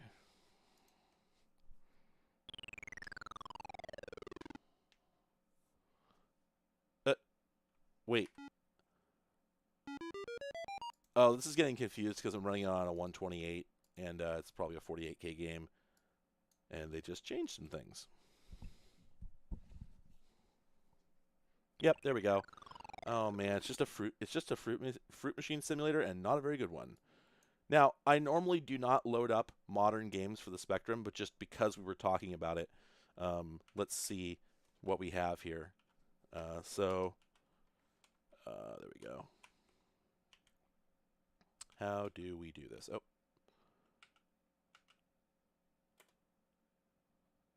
One. Oh my god. Yeah, this is a modern indie game. Wow.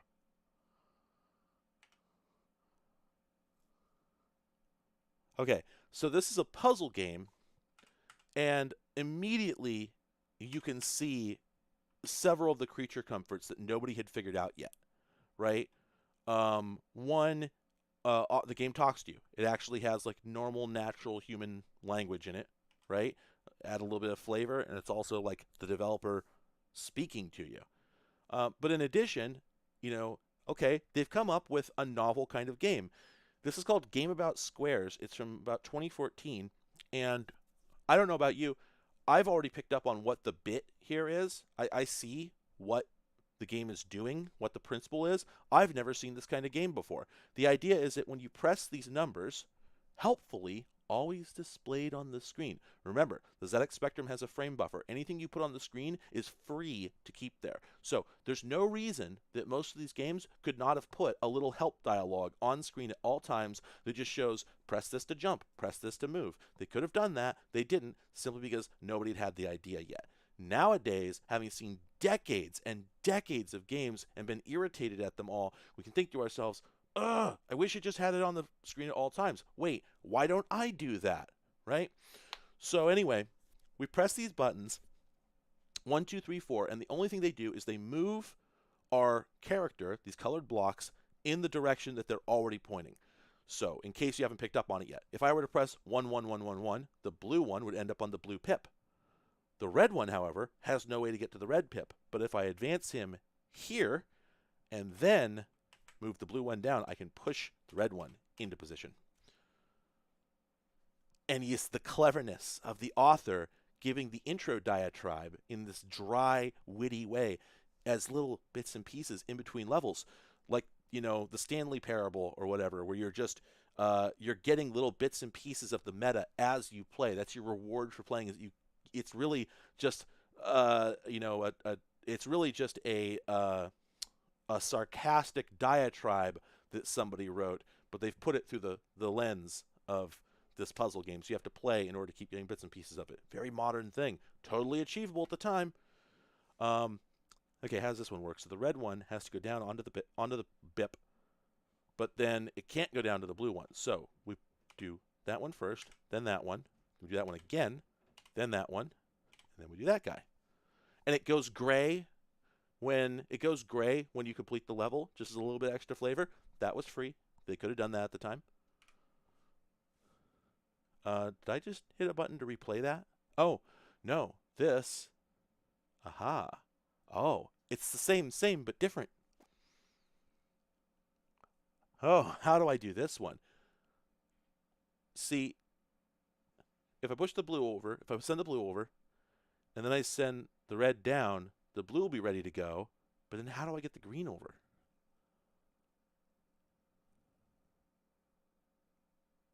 Whoa. How do I do that? Oh, pressing L shows you which level you're on. Okay. C, I think, gives you... Okay, that's how you access the password. Oh, wait. M for music? Oh, okay. When I finish this level, I need to restart in 128K mode, because I think it has music that we are not hearing. Anyway, sorry. What is the strategy here? The only way to push the green one over would put the blue too far over to get pushed by the red. How does that work?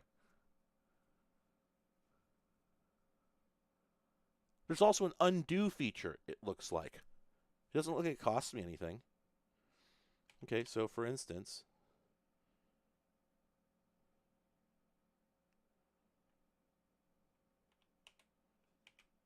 oops.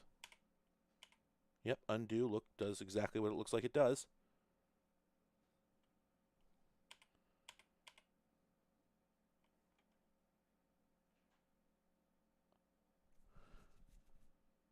Oh, geez. We put that there, that there, that there, that there. Oh, geez.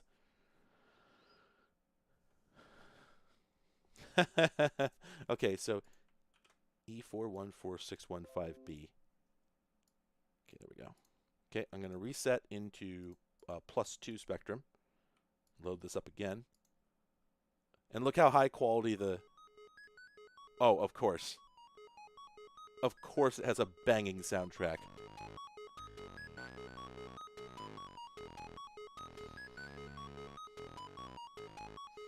I'm not going to go to the level yet because I want to see if this is going to go harder.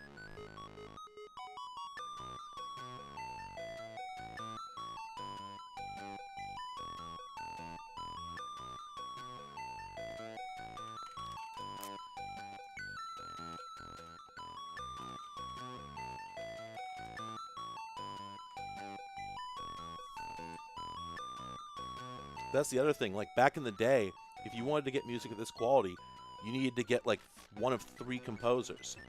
You know, I don't think you could just call up Tim Fallon and ask him to... You probably could, if he had the time.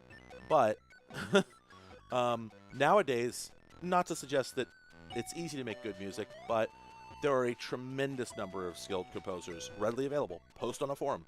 Someone will make your music. Or, do it yourself. You know, not everybody can just pick up music, but Pixel demonstrated that programmers do not necessarily have to be bad at music. And yeah, of course the soundtrack is good. I'll bet there's only one song. Let's, The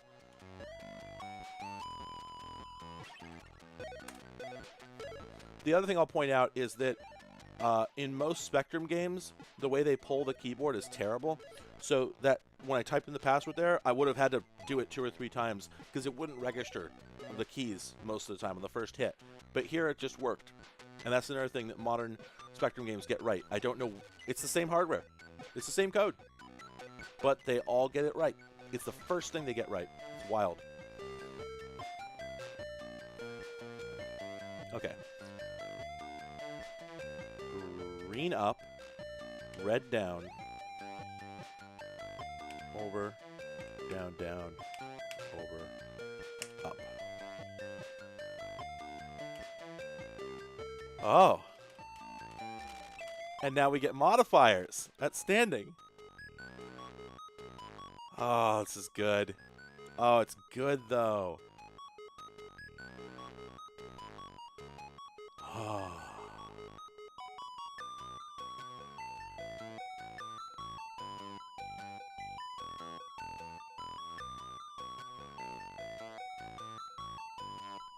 Got it. There. There.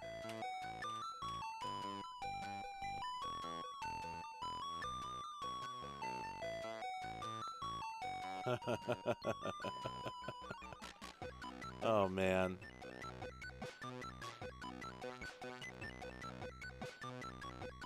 Oh.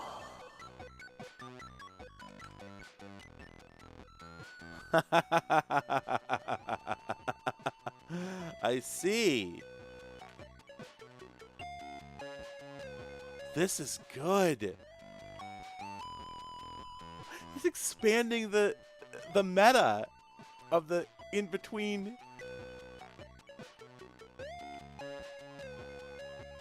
I told you I don't load up the 2010s games, and the problem is, it's because they're all Steam grade. This could get greenlit. Maybe it did. Oh, God. We're only on the 10th level. There's 25 more. I can't even imagine where this escalates. Okay, let's see. What do we do? I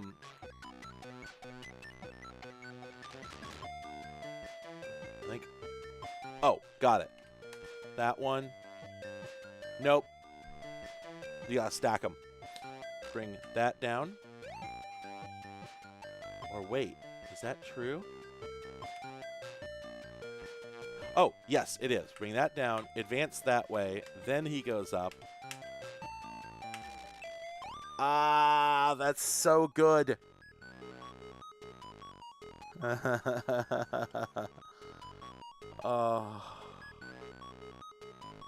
I think the joke, I think that the trick is that a lot of these, let's just see. Oh, no, these ones don't start out on top of arrows. Okay. So, we send that guy up, over, down, back, and down.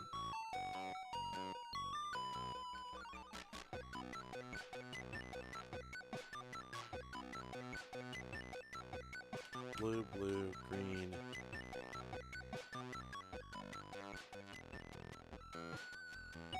I thought I had it. Did I have it?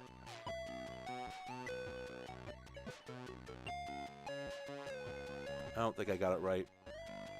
If I push that up, it'll never have a way to get back down. So I gotta send that over. Oh, yes.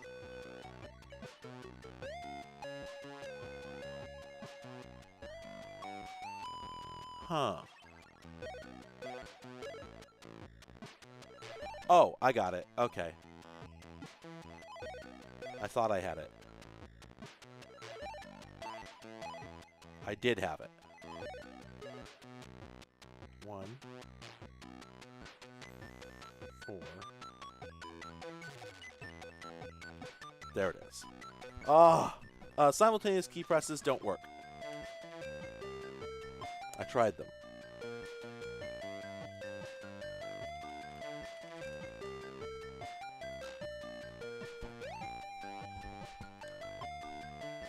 I'm just playing this to 100%.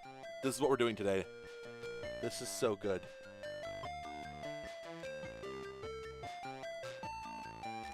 And yeah, the music absolutely goes. This is a really satisfying puzzle game, but I have the feeling that by level 20, I will be out of my element. I love puzzle games up until they start doing that shit, you know? And I just tap out instantly. I just don't have the brain for it. This, I'm doing okay with, but you can see I'm slowing down. Every level takes longer. Sometimes you just have to start moving and see what evolves, because what I do notice is that there are no arrows visible right now. Are there any that are hidden? There is one that's hidden. Okay. So, for the sake of conversation,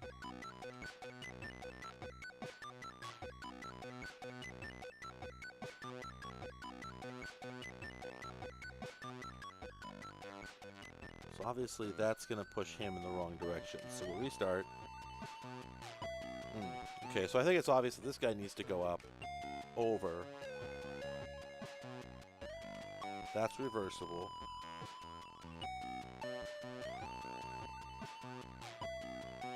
How's he going to get back?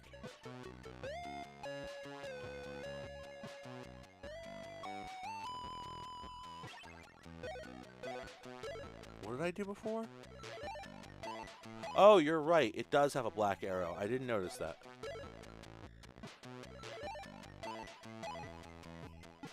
Yeah, it's funny. This is in the Baba is you kind of vein, even if it's nowhere close in terms of complexity, you know? And again, it's just neat to see approaches to this sort of thing way ahead of their time. You know, people didn't get more clever. They just got more ambitious.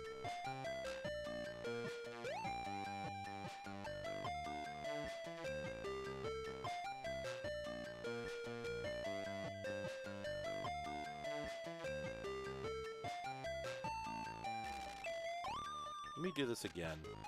I did that before. Up. Oh! In, down, then up, and then down. Ah! Saved. Was that a bit?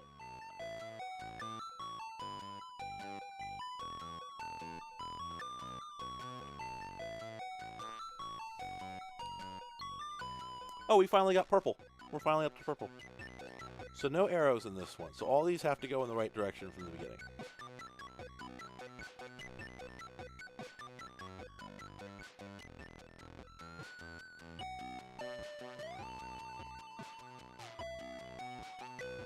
Okay.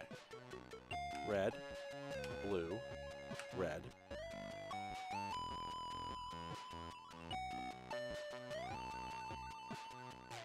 I think I did it wrong. Yeah, I think I did it wrong. They don't jam, it's just whichever one you press always wins.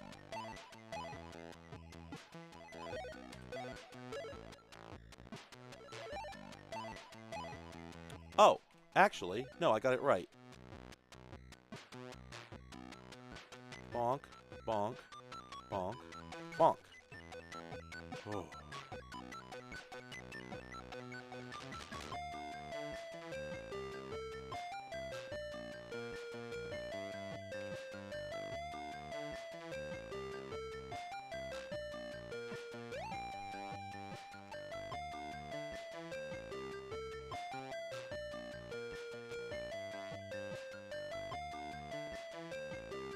Yep.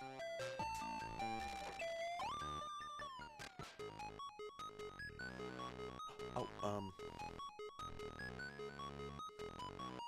yeah. Should work.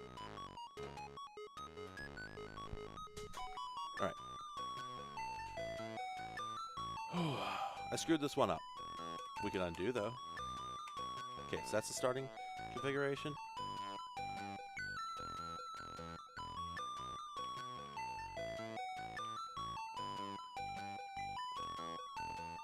Okay, so... Oh, that's what it is. Got it.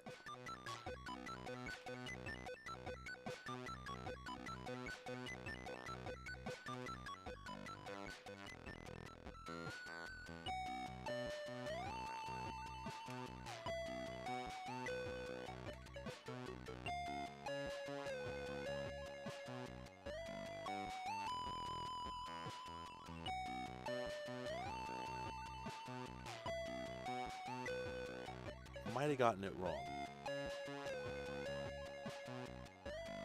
Nope. Ah, there it is. Woo!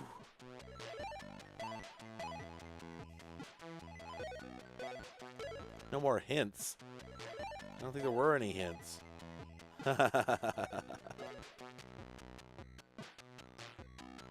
Oh, they actually have this as a browser game? I mean, that would make sense. Yeah, it's really good. Yeah, for anybody who's curious, this is called Game About Squares.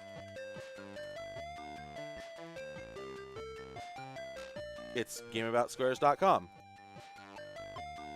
Oh, yeah. It's much the same.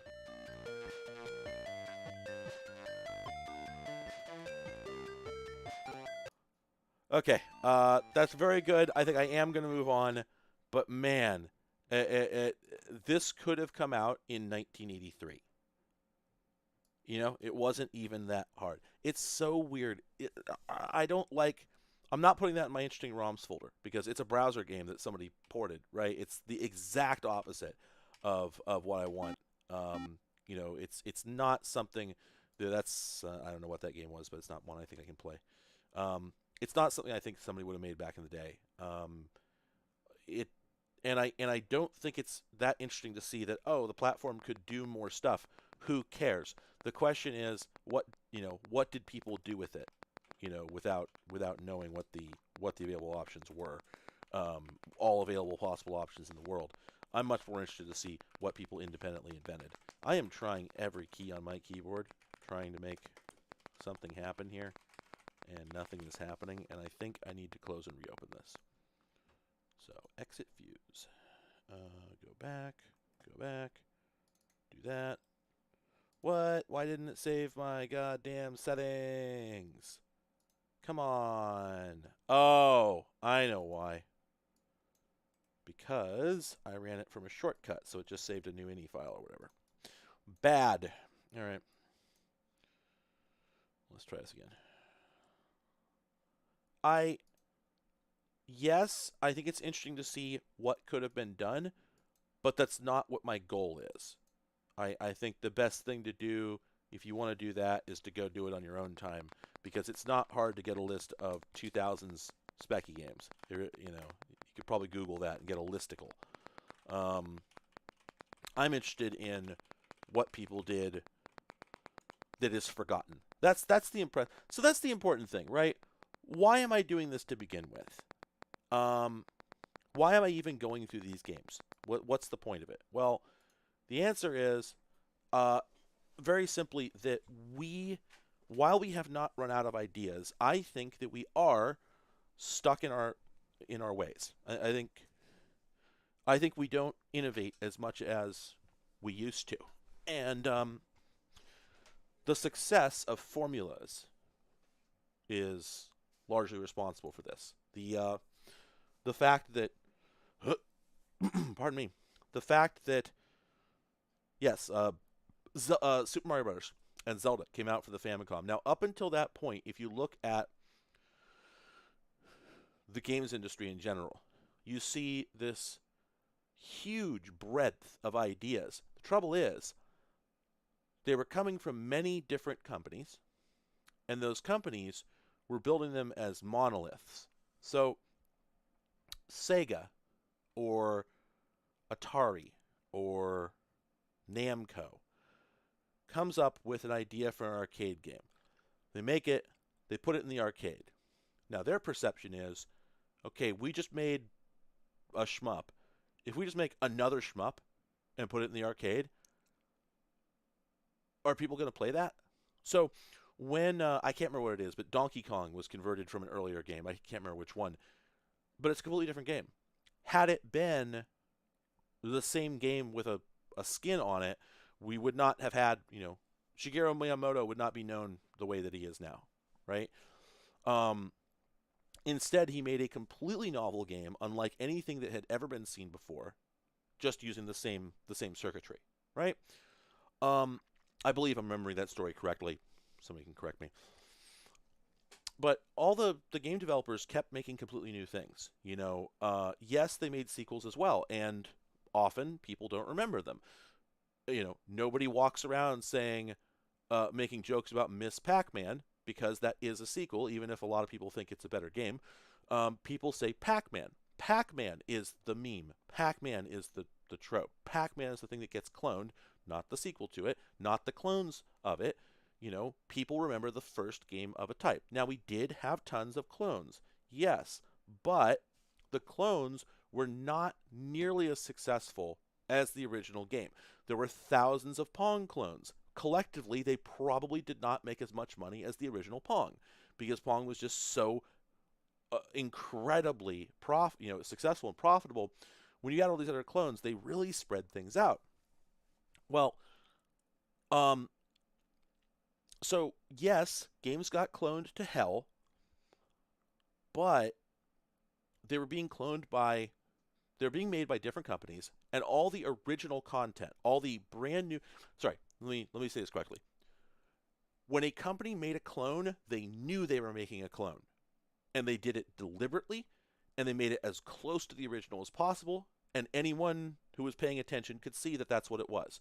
When you saw Space Invaders, but it's actually Outer Space Attackers, and it's made by some other company, you look at it and go, oh, it's Space Invaders. So, and the company that made it knew they were cloning Space Invaders. Okay, well now, fast forward to the Famicom's success, where Nintendo puts out Super Mario Brothers, and it's a smash hit on an unparalleled scale, and then other companies put out basically Mario Brothers, and then it's successful. And their games sell a ton of copies. Whether they're good or not, they sell a ton of copies. And they go, oh, wait a minute. When we were doing arcade games, if we wanted to make a really top-notch, high-quality clone, we had to invest hundreds of thousands of dollars into development, and then each individual machine cost, $1,500 in 1983 money. Now, we can sell this game for $60 to anybody who already has one of these consoles. Who cares if it's that much of a delta? And it turned out that it didn't really matter if it was that much of a delta. And clones, there were very successful clones made by different companies. And there were games that were just, very close in formula. So while the platform game as a concept, as a genre, was more or less invented by Pac-Land, I believe, there was not an explosion of Pac-Land clones. There was an explosion of platform games that played basically exactly like Super Mario Brothers plus something. What if Mario had a gun? And then you get Amagon. What if Mario had a gun and could change shape? I think Amagon came out afterwards. I could be wrong about that. Let me check. 88.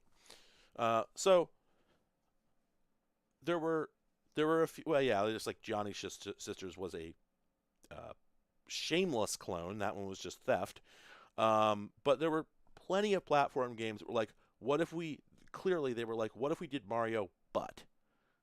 Very, very close to the original formula. There were a good number of Zelda clones. There were a good number of clones of everything. And then, shmups, obviously. If you go back through the history of shoot-em-ups, there are a number of just straight-up clones, starting with Space Invaders and like Galaga. You do see some outright just bit-for-bit duplicates. But by and large, like I said, every properly successful game was fairly unique. And then, yeah, exactly. You get into the Famicom era, where the kind of individual scale apathy towards consumer apathy towards clonism in that way just opens the floodgates for these games to start getting just duplicated in bulk. And so, yeah, if you play through the library of the Master System, late stage Famicom, and then the SNES and the Genesis, you just see this detonation of shmups that are completely interchangeable. You're like, why would someone buy one over the other? And the answer is largely static, white noise. Some company makes a completely interchangeable shmup that plays exactly like R-Type, or like Gradius, or whatever. What's going to make someone buy that? Well, either they saw an ad, and they're like, I'll get that. They don't know what else is in the market. Maybe they don't even know what Gradius is, right? Or Gradius is years old. They want a new thing. They buy it. It's not actually the new thing. It's just Gradius again. Do they know that? Do they care? Do they do anything about it? Etc. I mean, a lot of Gradius clones are just Gradius. Like, I have played at least 50 Gradii. Like, identical games. No changes, no deltas. It's technically new art, but otherwise, it's the same theme, follows the same, progression, has the same mechanics, plays the same, just completely identical except for maybe one tiny alteration. Oh, instead of a laser, you've got a, big spread shot, whatever. Very, very similar stuff. So, yeah, the clone era is a fascinating one, and I love the ZX Spectrum because it essentially predates it. The games are like an even split between, yes, total gross clones. I think you could actually get an official like Space Invaders port. I haven't checked, but certainly there did not need to be as many Space Invaders ports as there were. It was just people throwing spaghetti at the wall and hoping that that's what someone bought out of the back of a magazine or whatever, or at the local shop if they actually had a shop. But pardon me. But then the other half seems to be games where they did not look at an established game. They didn't look at a game that was in the arcade or whatever and go, I'm going to make that because it's a successful formula, and then change just one little bit, to make it mine. And that's just fascinating. What else is like that? What other era can we see that? Certainly not now. Joystick mode, play. This is from '87, and it has passwords on the Spectrum. I'm impressed. That's interesting. Whoa. Oh, uh-oh. There are some problems going on. There was some corrupted text there. Let me switch to the plus 2. I think maybe this will run better on there. Okay. Oh, that's interesting. Wait a minute. What? What? Hang on. I load this. It drops me directly into a game over. Oh, this is glitching out. Oh. Why is my... Oh. Sorry. Once again, because I lost my config, I have to plug the KenStim joystick back in. There we go. Oh, wow. Whoa. Holy crap. This plays great. What's this called? Whoa. This is Game Over by Dynamic from 1987. This is one of the best playing action platformers on this platform that is not made in the 2000s. What the hell? We've got explosive barrels. We have little animated heart pickups. It actually reacts when I go to jump. You can make out the enemies. We've got moving platforms that aren't turbo janky. The collision code's pretty good. Oh, wow, we're doing like a Mega Man thing. We gotta jump over the moving platforms. What is going on? These enemies are definitely very home computer enemies where, they just sort of come out of nowhere and follow, sine waves or whatever. And that sucks, but, I thought the platform wasn't gonna come back up in time. Wah. The use of color is really, I would describe it as responsible. You can crouch? What the hell? This is Contra. Oh no, I almost made it to the edge of the screen. So yeah, this is phenomenally hard. Progression in this is a huge pain in the ass, and I can definitely tell that they put all their character sheet points into getting the basic gameplay mechanics solid, and didn't really have a solid game design beyond that, so they just piled on the enemies. The actual length of this game is... crap. The actual length of this game is probably very short. Hey, wait, grenades? How do I use grenades? World 1, joystick, play. Up, down, left, right. Shoot. Yeah, once again, I cannot... Yeah, this is glitching out. Oh, wait. Oh, right. Right, right, right. This came up. Yeah. The game is called Game Over. Ah. So wait a minute. So this is how it starts up. It asks me if I want keyboard, joystick, or to start the game. But then 4 is World 2. And when I select that, it goes to this screen. What is going on? You know what? I have several other dumps here. Let me try another one. Okay, that one is not in English. Oh, that's weird. Game Over 1. Key cam. These are different translations. Oh, okay, that looks healthier. If it loads, it might not load. Holy crap, this must have been popular. I've got like 20 different dumps of this. All cracked by different people.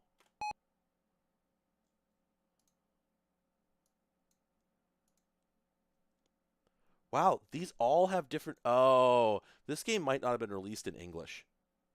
I'm suddenly realizing that, oh, yeah, maybe that's it.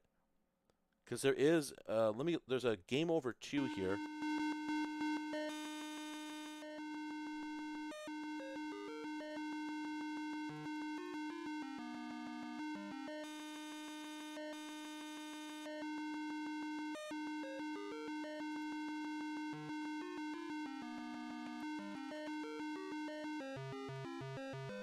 Whoa.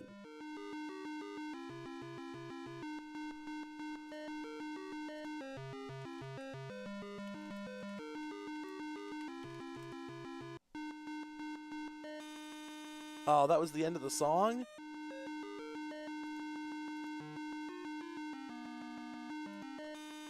What machine am I using? Is this a 128? Oh, it is. This is as good as it gets. Yeah, the music does not start out good, but then it becomes good. Okay, joystick, start. There we go. Wait, what? Wait, what? A shmup?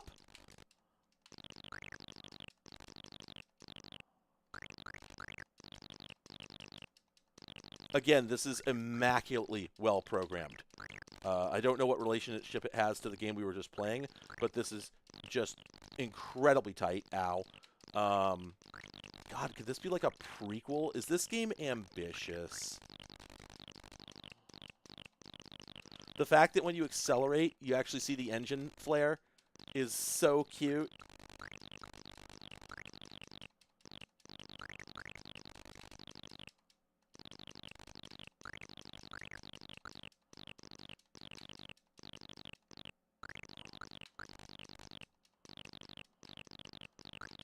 So is this the whole game? Can this be related to the thing I was playing before? What's going on here? Zone 1. Okay. That was Zone 0? Please tell me it just turns into a platformer now. No, apparently not. So is this a pair of unrelated games? Or a pair of unrelated games that are just like... I don't know what's going on. Okay, game over. Let me look into this real quick. Oh, wow. No, really. Yes, there are 2 different types of levels. There's shmup levels, and then there's platform levels. Now, this one, unfortunately, got ported to everything in the universe. It looks like... Oh, weird. Weird. So, this is variously known as Game Over 2 or Fantas. Fantas was supposedly the Spanish version. This came out, so this one came out in 88. The previous one came out in 86, I think. And yeah, it just went to every platform. So we've got CPC, Atari ST, C64, MSX, PC, actually. There was a PC port. Wow, what does that look like? Does anybody have a picture of that? Oh, it doesn't look good. It looks bad, actually. Yeah, so there's later on there's platformer levels. If we look at, but I'm looking at the first one, and okay, yeah, this. Okay, so the first game definitely looks worth playing. I need to go back and figure out what's going on with it. And okay, And what Moby Games says in broken English is, as far as the game in itself, it's frenetic arcade divided in two parts, in which, when it stops to arrive at second, you needed a key access you obtained at the end of first. So apparently, in order to go to World 2, that's why it has that option to put in a key, because in order to go to World 2, you have to have completed World 1, supposedly. So anyway, let's try just playing a different dump.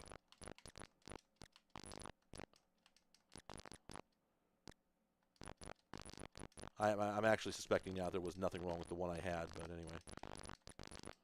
Okay, we got a heart.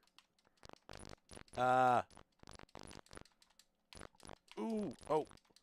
The collision code is very good. The motion code is fairly good, but oops, not perfect, and it's Castlevania motion, where once you're in the air, that's it. You know, you don't get another chance.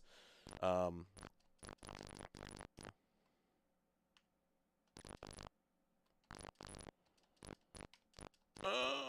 no! Well, that's not. I think what it is that once you jump, you have a chance to stop it. Yeah, maybe that one. Maybe that was cracked. It didn't say it was. Maybe it was. Oh, okay. And if you hit spacebar on the keyboard, you throw a grenade. So you can't. That's another thing. So that happened on this platform a fair bit. You couldn't actually play certain games entirely on the joystick. Be like, oh, you want to play with the joystick? Okay, you're going to get some options on the joystick, and then others will only be on the keyboard. This is still better. It's still better than playing only on the joystick or only on the keyboard. But, yeah, you're going to have to split your focus. Anyway, so it looks like what you can do in this one is you jump, you choose a direction, and then you can sort of stop. Actually, no. It doesn't seem like that's the case. Maybe I just got lucky earlier. So I have to jump from back here, or he will overshoot, is what it looks like. Okay. No! Wait. Yes! Ah, crap! Man, this joystick is really... I'm using an Xbox One pad, and it's really sensitive. I'm just going to go ahead and die and restart. Kill me. Kill me. Oh, you know what? Maybe I've been too aggressive about trying to avoid damage, because honestly, look at that. They're just sort of tinking on me. This is the one form of forgiveness that games like this might ever have. The thing about Outsider art is that much of the time it is completely inaccessible, or baffling, or upsetting, or just plain ugly to all your standards and expectations. But it can also be beautiful because it is unchecked by, you know, lack of ambition driven by fear of failure, you know? Like, the person who made this, I have to imagine the person who made this was aware that there were other platforms on which they could make a game that was probably a bit closer to what they saw in their mind's eye. I would guess that they probably knew that they could develop for even other home computers that were a little more visually impressive and ran faster and whatnot. Strictly speaking, I'm not sure why I died there. My power level was not at 0. But being able to just go ahead and develop on what you have, or, you know, develop for any platform. Actually, I guess maybe this was not the original. That's right. This got released for everything. So who knows what platform it first came out for? Now I think about it. I was thinking of this being, you know, what they were targeting, but maybe this is just one of many ports. So this is definitely going to come off my interesting games list then, because it was ported everywhere.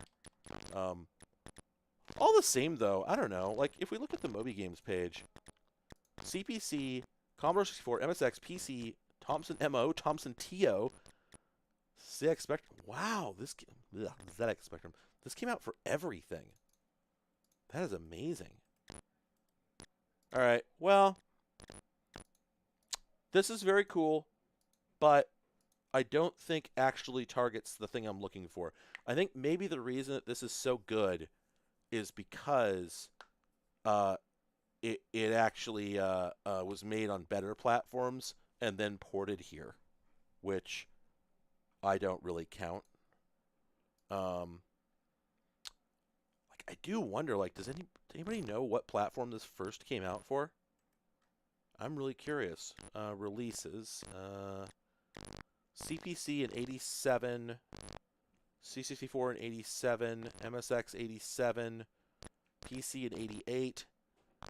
Yeah, weird. So it looks like it came out well, if Moby Games is at all correct. It seems like it may have come out simultaneously in 87 for every single platform. Huh.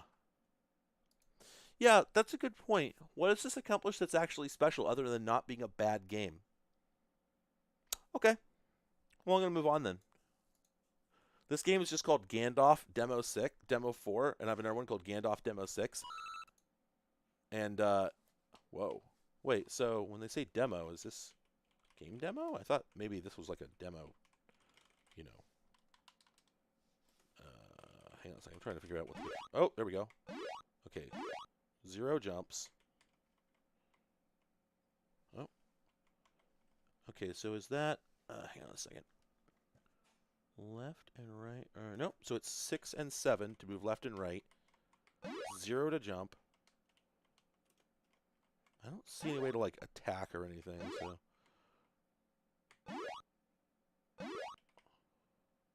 Oh. I assumed this would kill me. I assumed incorrectly. Whoa, Mario blocks, really? Is this a Mario clone? Well, perhaps not, because it looks like that doesn't actually hurt the guy. Can I die? Maybe this is not complete.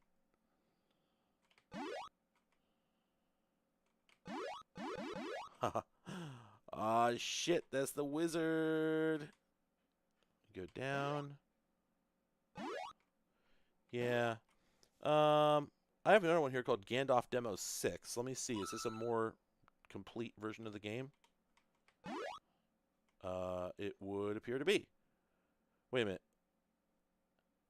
Is that an FPS counter? That can't be in the modern sense of the term unless this is a 2000s game, which maybe it is. It doesn't have a date, and it's marked 1990X, and I probably should not have guessed about that, because I'm thinking this might actually be a modern one. I also don't...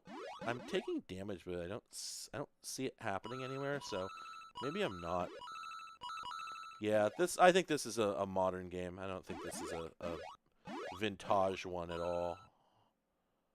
It's like kind of cute, but I think this is just somebody's project that they hadn't finished yet. Okay, yeah, flip screen scroller. Oh, yep, we got a Piranha Plant. Yeah, this is definitely... This is too modern, a bit. So... Yeah, as far as the colors, I think what you're seeing is... They're either they could be doing per scan line. They could be doing per scan line palette adjustments, but I think more likely what we're seeing is just a very clever application of the normal capabilities, because I'm looking and I'm not necessarily seeing any invalid use of palettes. Because I am seeing, I think are they 4x4 blocks, or is it 8x8 blocks for the color? Because it seems like I'm seeing 4x4 blocks. Oh, hey Nails. Nah, I don't really have any other avenues, unfortunately. I appreciate it, honestly. Saying so is good enough. So, thank you. Let's see. This is Gangplank. Oh, wait a minute. You know what? There was another Gandalf here. It's just called version 1.03. Maybe they finished it. Oh, there we go. Yeah, so 2018. Hey, you know what? We're this far in. Let's take a look at it.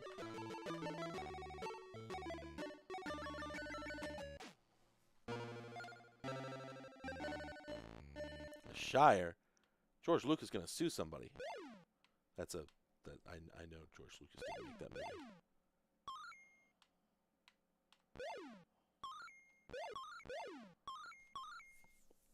No Nintendo. It's fairly funny.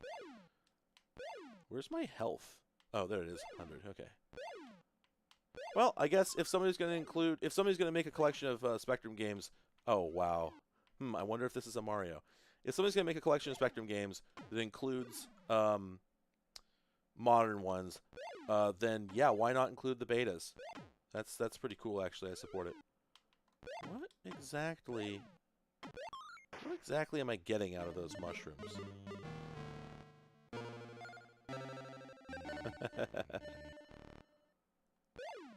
Yeah, so this is fairly ambitious, but to be honest, I don't really like it all that much. All right. This is Gangplank, made by Pirate Software, which makes me wonder if they made any other games. Camston. Enter. All right, what do we have here? Oh, I see. We have a... Oh, okay. So we're exploring a dungeon, or whatever. We have an inventory. We only have 110, or 114, 118 seconds. Oh, it was probably 120 seconds. I just didn't look at it quickly enough. So we have 120 seconds to something. Maybe we die when that's elapsed. Maybe we, wait. 2 red doors. All right, let me make sure. I assume... Oh, no, okay, the keys are not colored like I assumed. Whoa. What exactly are we doing here?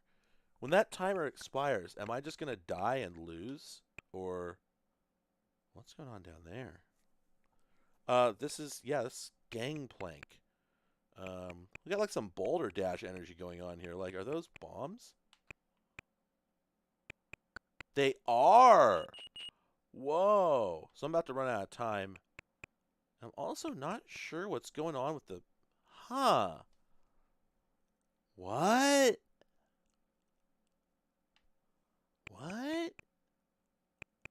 What? Oh, so is this like Puzzle Boulder Dash? We got like these big blueberry bombs. And I think the goal here... Ah, come on, move. Okay.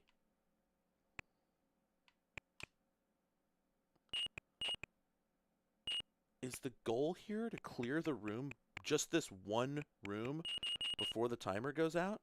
I think it is. Okay. Ah, crap. The, boy, howdy.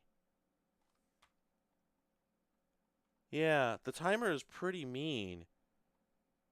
Huh. Oh, thanks, Niels. Appreciate it. This is weird. I wouldn't say this is good. It's interesting.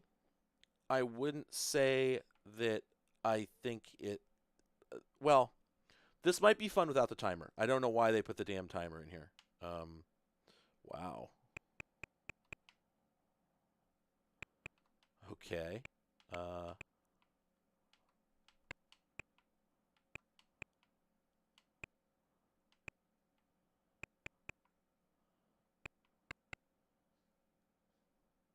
Yeah, okay, that's what I was kind of figuring.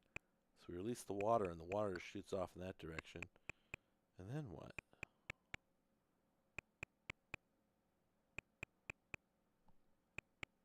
Oh.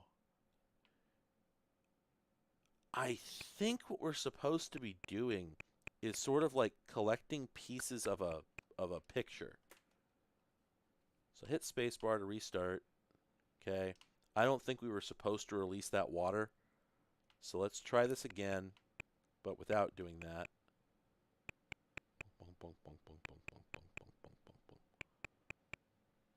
See, there's those gray squares up there. And I think that we're supposed to be getting those. And yep, that's what it is. I noticed that it seems to ah, crap. One fell on me. Okay, so I see what they're trying to do. I think it doesn't work.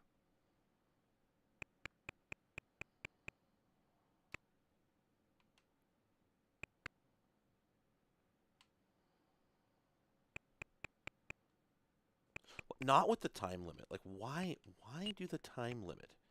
That is so strange. It really just doesn't enhance it at all to have to do this. And it's a brutal time limit, too. Like, imagine trying to learn this. I don't see a way to get more Yi time. It does say Yi time, doesn't it? God, this is from 87, yep. Hang on a second. I'm going to try and make a cheat code here. Current time is 20. Oh, shit. I wanted it to be paused. Okay. Current time, 21. Search. Okay. Pause. Decremented.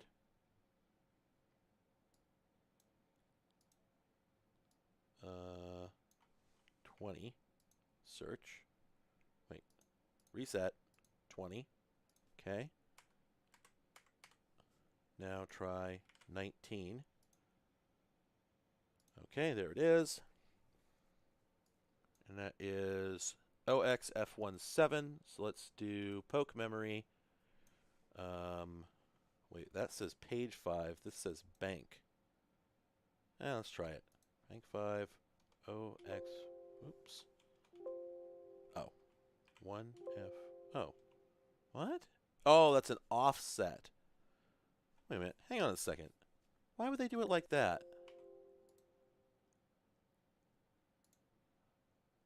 Oh, that's weird. So, there's a poke finder, which you can assume is intended for making cheat codes. The poke finder lets you search for a number and then search again to see, to find a new value for that number, and by doing so, narrow down where in memory a particular value is stored. It's the same thing, cheating on Z-SNES or whatever, or SNES 9X. Okay, that's fine. That's the poke finder. It gives you a page and an offset. Then you open the poke memory, which is where you make your it's where you put these values so you can cheat. And it has, instead of page and offset, it has bank and address. What the hell? Why would you do it that way? I don't offhand know how to translate those. Come on.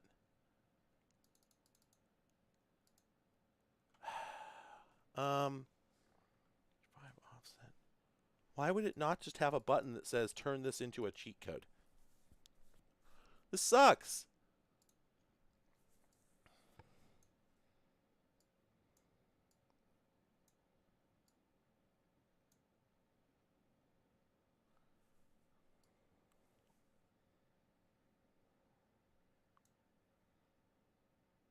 Ugh.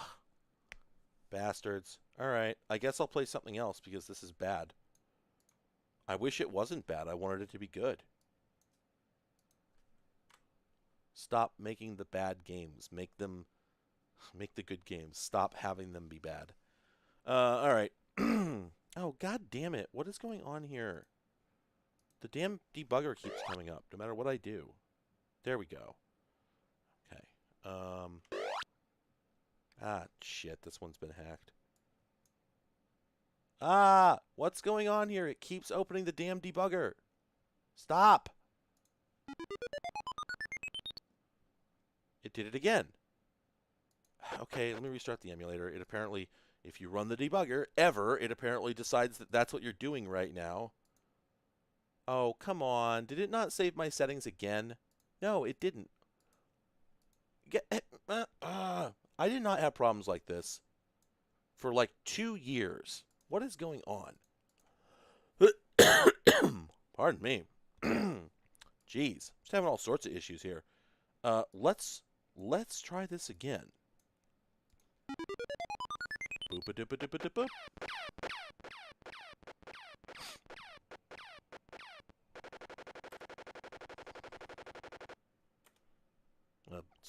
Seizure warning, I guess.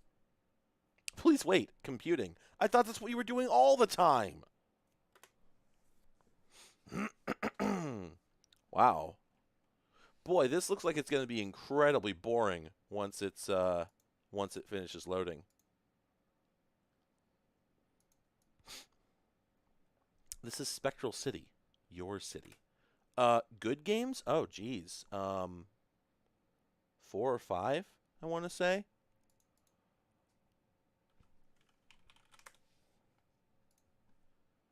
Actually found some pretty good ones. Please wait, computing. Nah, whatever this is, I don't think I'm going to like it.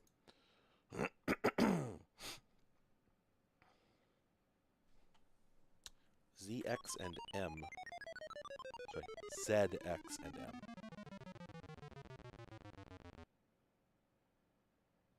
Oh. Oh no, it's Centipede. Oh no. Garfield.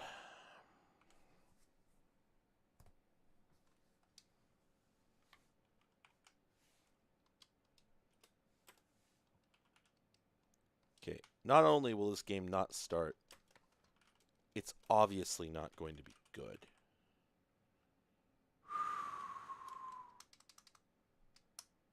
Come on. Boy, it can be really frustrating trying to just get some of these games started.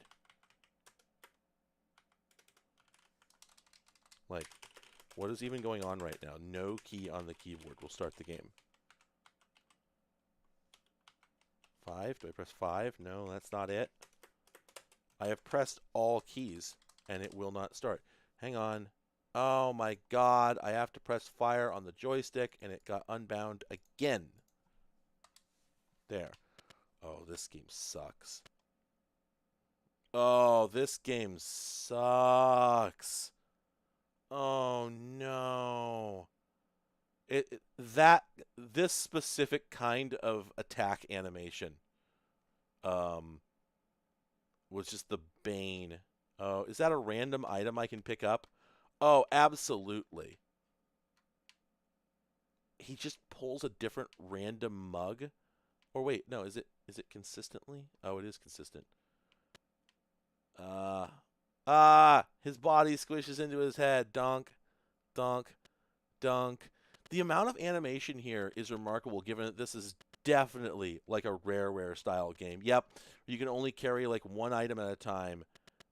Enemies are constantly bouncing all over the place, and you're like trying to figure out, there's like 500 items in this game, and I have to go back and forth between rooms, and I've got to try every single item in every single one of these areas over and over and over and over and over until I find out the right thing. But the enemies are constantly bouncing up and down, and nobody liked this. If you liked this, I don't know what to tell you.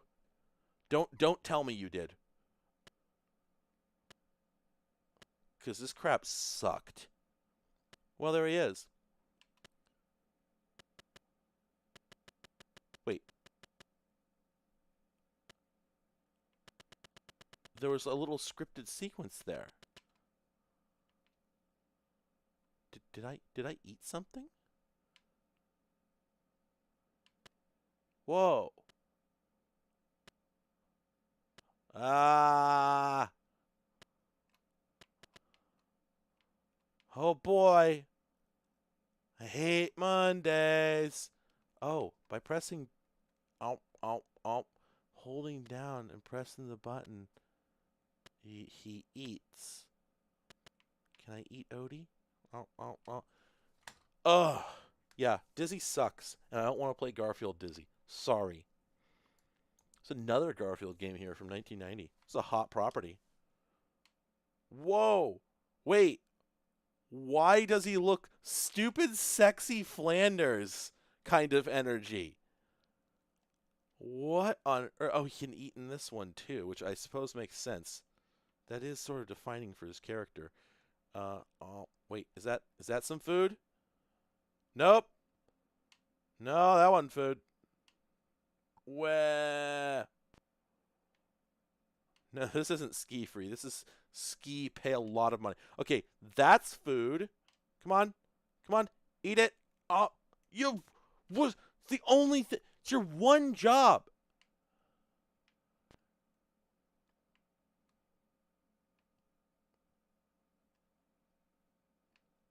Wait a minute. Oh, wait. Am I controlling both of them? Is my goal to make Odie run into things? Is that what's up? Seems mean. Let's see. What? No, he just skates right over it. Why is he here? Hey, grab that for me. Dang it. What about the... Can anything stop this beast? I think Garfield got too hungry. Oh, wait. Oh, there's different levels. I think I'm selecting a level in the upper right there. Oh. This is just the first game. Dang it, it's not good. Whoa. Oh no.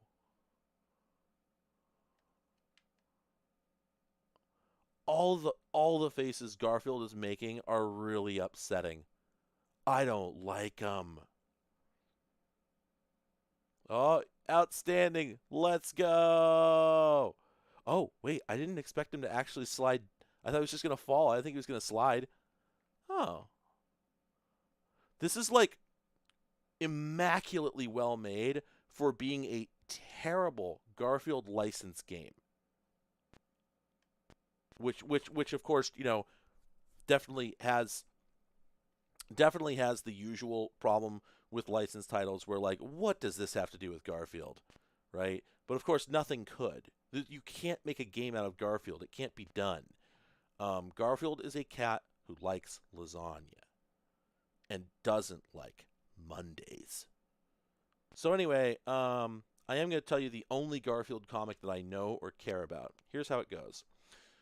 Well, Garfield, it's over 100 degrees out there today, and people are dying. But not me. You know why? 'Cause I'm wearing wet socks.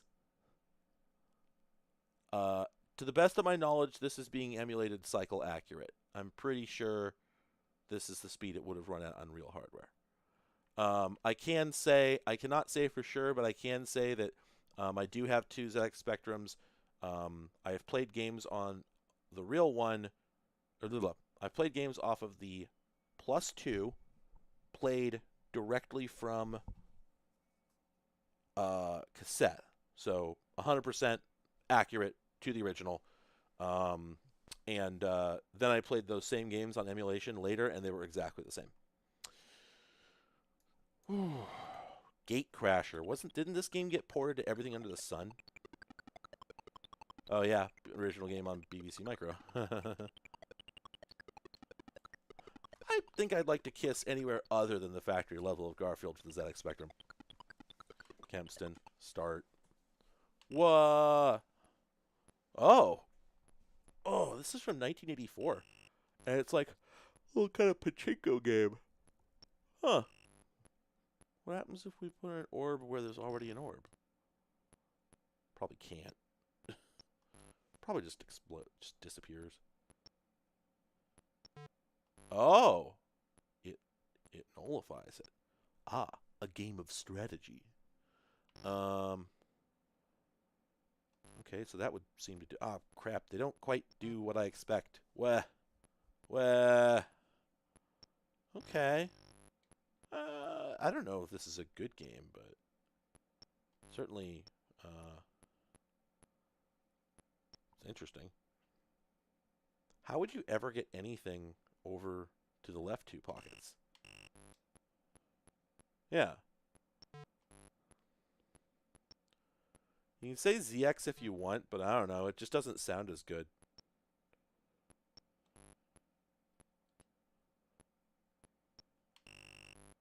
Plus, I think it's kind of like...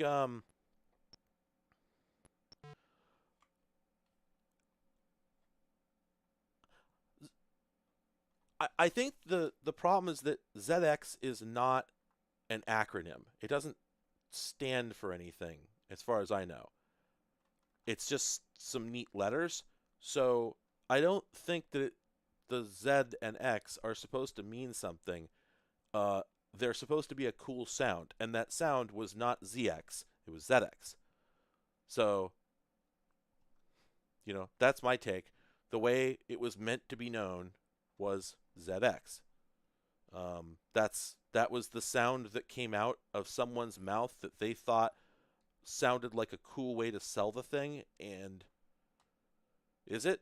Because I mean, there was the previous models of oh no, I'm sorry, that's right. The ZX was the previous models. The Spectrum part that they changed. Yeah, I don't know. Maybe there's a meaning to it, but all the same, I still think mostly it just sounded cool, and I don't think ZX sounds as cool. It's also kind of harder to say.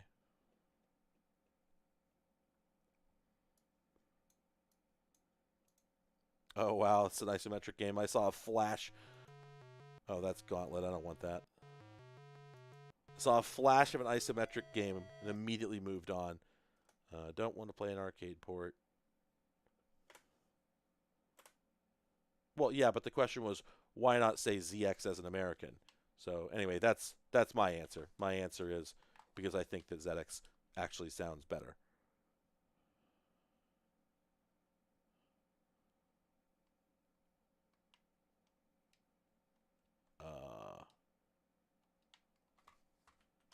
There we go. Okay. Okay, this uses QAOP. It's a goal. It's a goal. I have called it the Specky before. It's just that I don't generally tend to give things cute pet names of that specific sort. Okay, this is a really well-made football game, which makes sense. This is from 1990. This is really late, but it's very difficult for these to be any good.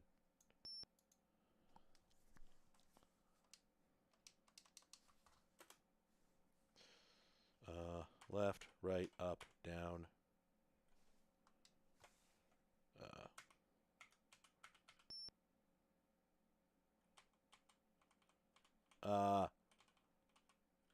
It sometimes reads inputs too quickly and keys trigger twice. So this is a pretty good perspective for a sports game compared to many where they have a zoomed in perspective like the last one where it's kind of hard to see what the hell's going on. But it just does not interact very well. So I'm going to keep going.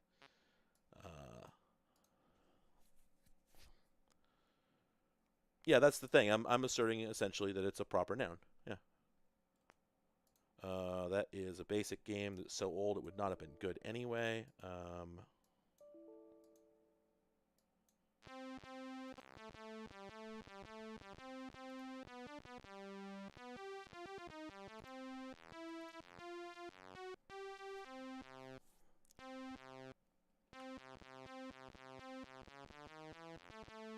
Oh, that music is not great.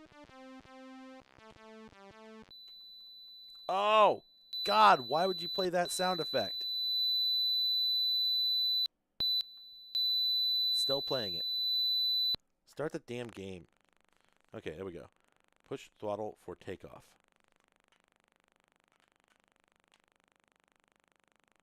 I think for throttle, you have to hold the fire button, and then the stick becomes the throttle.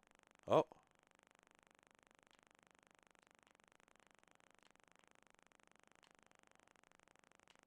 Are we trying to... Whoa! What are we trying to do here? Is this a Mario Kart racer? Are those just the markers for the track? Am I doing it right? I think I'm doing it right. Wow. So we got sort of a Diddy Kong Racing kind of energy going on here. By the way, I assert that Diddy Kong Racing's flight-based vehicles are essentially the mini golf of flight simulators, which is not a thing that I think hardly exists anywhere else, and I always thought it was fascinating. And mini golf is essentially chibi golf. It's like super deformed golf. So I really think this applies. I don't, strictly speaking, know what's going on. Okay, I won!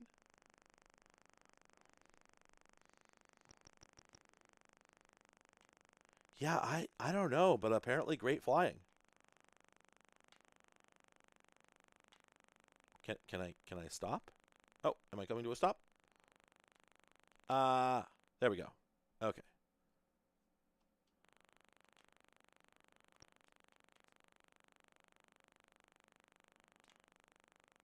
Okay. GB Air Rally. Let me look this up. Yeah, it came out for everything, of course. Whoa. Did it come out for PC? It looks like it might have.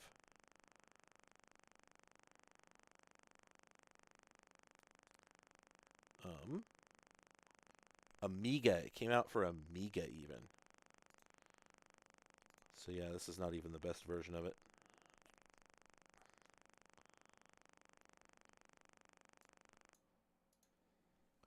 Para El Cassette. Yeah, it's double perspective. Yep. It's not terribly uncommon with this sort of thing. Whoa. Oh, that's interesting. What is this going to be? Kempston. Go. Kempston.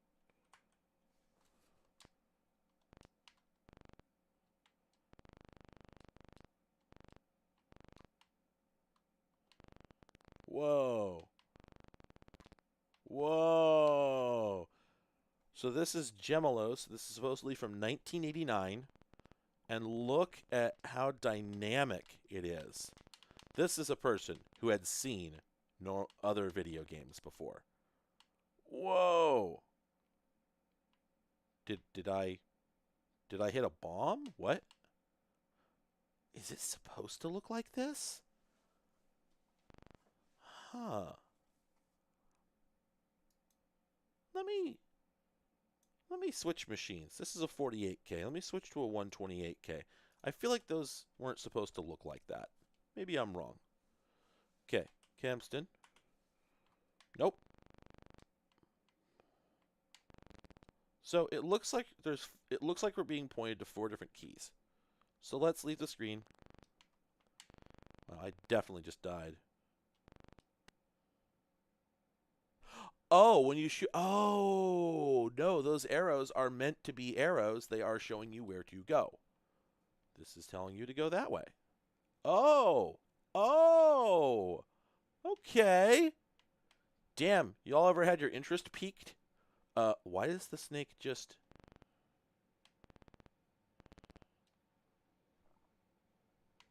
Oh, the places you'll go.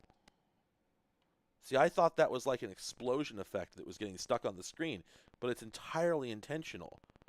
Okay, so we've got... I don't know what the deal is with, like, the British, etc., being so fascinated with open world exploration games when the genre, like, virtually did not come to any other platform, unless you want to count, like, CRPGs. I think the keys at the bottom are literally showing me that I need to get keys. I think those are the objectives. So it's telling me that directly up from my current screen is a key. If I go this way, the marker is now pointing to... Yeah, so at the bottom, look at the third marker. So we got down left, and then straight up. If I step to this screen, the one that was straight up is now pointing to the left. So it's telling me that if I go directly up this tree trunk, I will find one of these keys, is apparently the situation.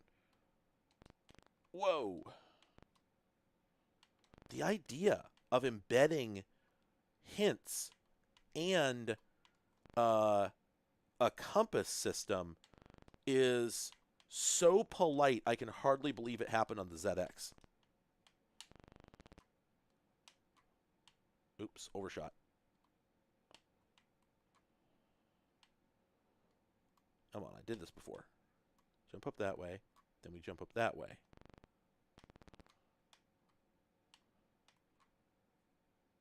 It is really hard to hit that one. Oh, that's interesting. Wait, oh. Oh, interesting. They sort of exploited certain behavior in the game's engine to allow you to jump, quote unquote, through platforms when it's convenient for the map design, even though most of the time that's not permitted. So that's interesting. Oh, there we go. Oh man, I almost beefed it.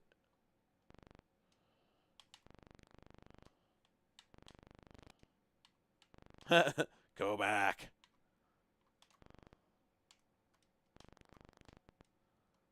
I can't tell.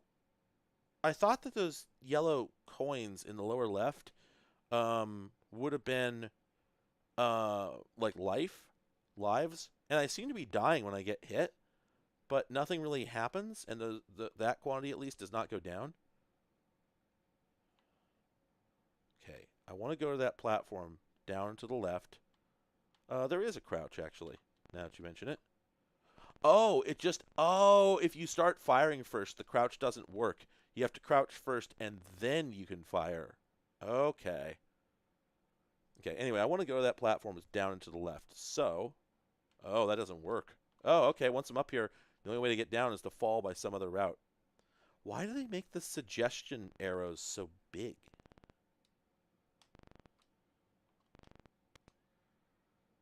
Okay. So it is telling me to go that way, but there's also something up and to the left. Okay, but there was no path over there, so there's kind of a dig dug energy there.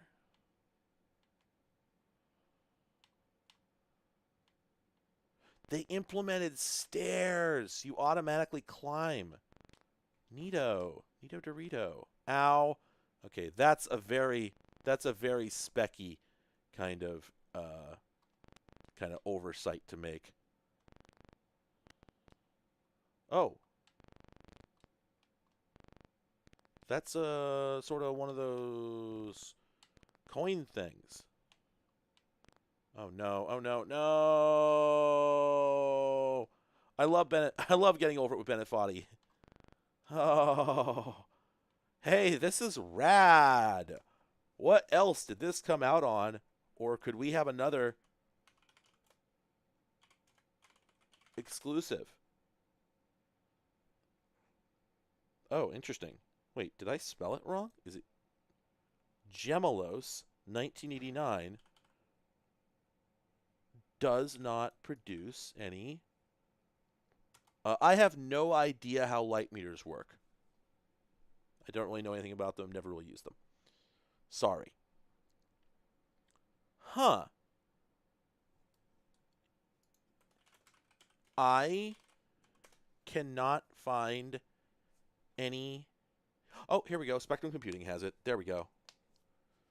Yeah, maybe this is hacked. That might make sense. Yeah, there is very little acknowledgement of the existence of this game online. Are there any reviews? I don't see any reviews. There's a game map. Oh, and it is extensive. Wow.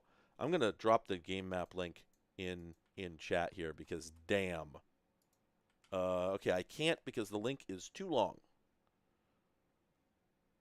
I saw the game that Getting Over It was based on once, but I don't quite remember it. Anyway, yeah, so you should totally look up the game map for this. Okay, so yes, I was correct. You have to get all 4 keys, and you have to get them in order. In order to open up the wall at location C6, which presumably is required to sort of finish the game. Yeah, I'm gonna drop the link to the Spectrum Computing. Sexy hiking. Yeah, that's right. I did see that. Yeah, you have to get them in order from left to right. Click on that link there and then go down to game map and load that up. It is ridiculous. Let's see. Did this person write any other games? Oh, they did actually. Huh. Petter the Pacifist. That looks pretty. Oh, I played that. That was gross. That one sucked. Rygar. I guess they ported Rygar. Traverse Spain. It's like a bike simulator. And then They wrote an assembler for it. Oh, wow. Wow, that's really something. Um, okay. Well, um, I'm not going to finish it for sure, but I'm definitely going to put it in my interesting folder because that is interesting. And yeah, the map is just tremendous.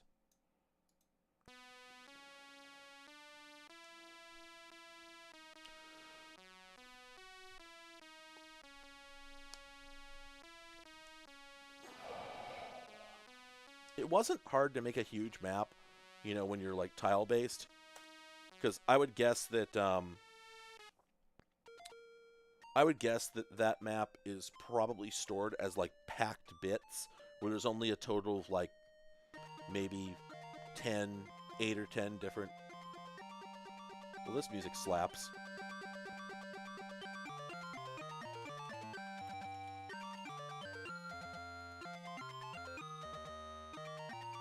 Oh, okay, but this is just a port. This is Gemini Wing. It's just a port.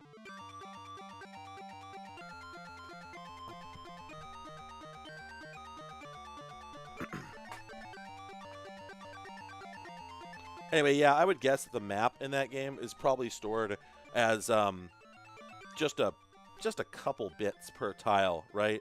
So you can really pack it into there, as long as you don't have much diversity. Right. This is a shmup. Let's just take a quick look at it. I don't think it's going to be very good. And oh, I've been streaming for 3 hours, so I'm probably going to go ahead and drop out very soon. Okay, yeah, this is exactly what anyone could have guessed it would be. Absolutely no surprises. Looks relatively competent. Okay. Here's an assertion that I have. I don't know who ported this. I would have to restart it to find out. Or actually, yeah, let's just do that because they're not going to get much else out of this. Let me restart this and load it back up. Okay. Okay. Imagitech Design. They've got to be English, right? Yep, UK. Okay. Well, all the same. So there's something I've noticed about a number of... pardon me. There's something I've noticed about a lot of these ports. On the Spectrum, well, it's the Spectrum, right?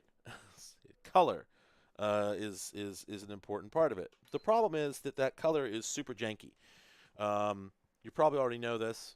Maybe you don't, but the way that it works, the off the top of my head here, is essentially the easiest way to think about it is that the luminance and chrominance have wildly different resolutions. You can only change the color on the screen every like 8 pixels, I think, and those are pretty chunky, big pixels. But you can set the on or off, just pixel on or pixel off at every point on the screen independently. And you can also set an intensity value, which doubles or halves the brightness of all the colors at that location. But it applies to the entire block at once. So for any given, I think 8x8 area, you can have, I believe, it's 2 colors. I think it's 2 colors or white or off, or maybe it's just the 2 colors and off, or maybe it's just the 2 colors. I can't remember. But anyway, you're limited to a couple colors out of a 16 color palette, and then they can be either bright or dim. And other than that, you can set any pixel on the screen to on or off. You have a complete frame buffer, but only in black and white. So you can see that, of course, if we start this game again, that, yep. Okay, start the damn game. Come on. Okay. Okay, so what they're doing here is, it's just foreground, background? Okay, thank you. So what they're doing here is they are leveraging the hell out of the Spectrum's color capabilities for the status bar, right? It's using almost, every color the machine... Actually, yes, it's using all colors the machine has. Because if you look in, for instance, look in the lower left. On the left side, you see it has bright yellow. And then on the right side, you see it has the dim yellow. They're also using the bright and dim white. for the number. So, of course, that's white and gray. They're using as much color density as possible, but you notice that none of the colors look odd. They all look like they're supposed to. The colors all end where they're intended to because they very carefully massaged these so that every element fits into an 8x8 grid, which is why the graphics out there are so orthogonal. You can clearly tell that it's an 8x8 corner piece, an 8x8 vertical piece, and so on. But then you look at the game world and it's all monochrome. Not to say that there weren't original titles that did this, but I have observed that this happens a lot with ports. And I believe the reason for that is, I think probably that when you're making a game from scratch, well, first off, you're probably a Spectrum nerd to begin with. You probably love the platform, or at least it's where you learned all your chops. So you're used to thinking in terms of the Spectrum's capabilities. You're also used to playing games on the Spectrum, and you're used to not being particularly put off by the limitations of the Spectrum. So if you look at native, like really good native Spectrum games, much of the time, as your character is running around, they're just trailing a blotchy patch of color. And it looks like shit. And it makes it way easier to see your character. Here, I would pay money for the enemies to be red blocks popping around the field, and for my ship to be a blue block popping around the field, because once you get used to the Spectrum, it really doesn't look that bad. But I suspect, this is total speculation, that game developers from other platforms would have taken a look at that and said, get that shit out of here. That's not what our game looks like. So yes, there's a red item in the center, which is a bullet.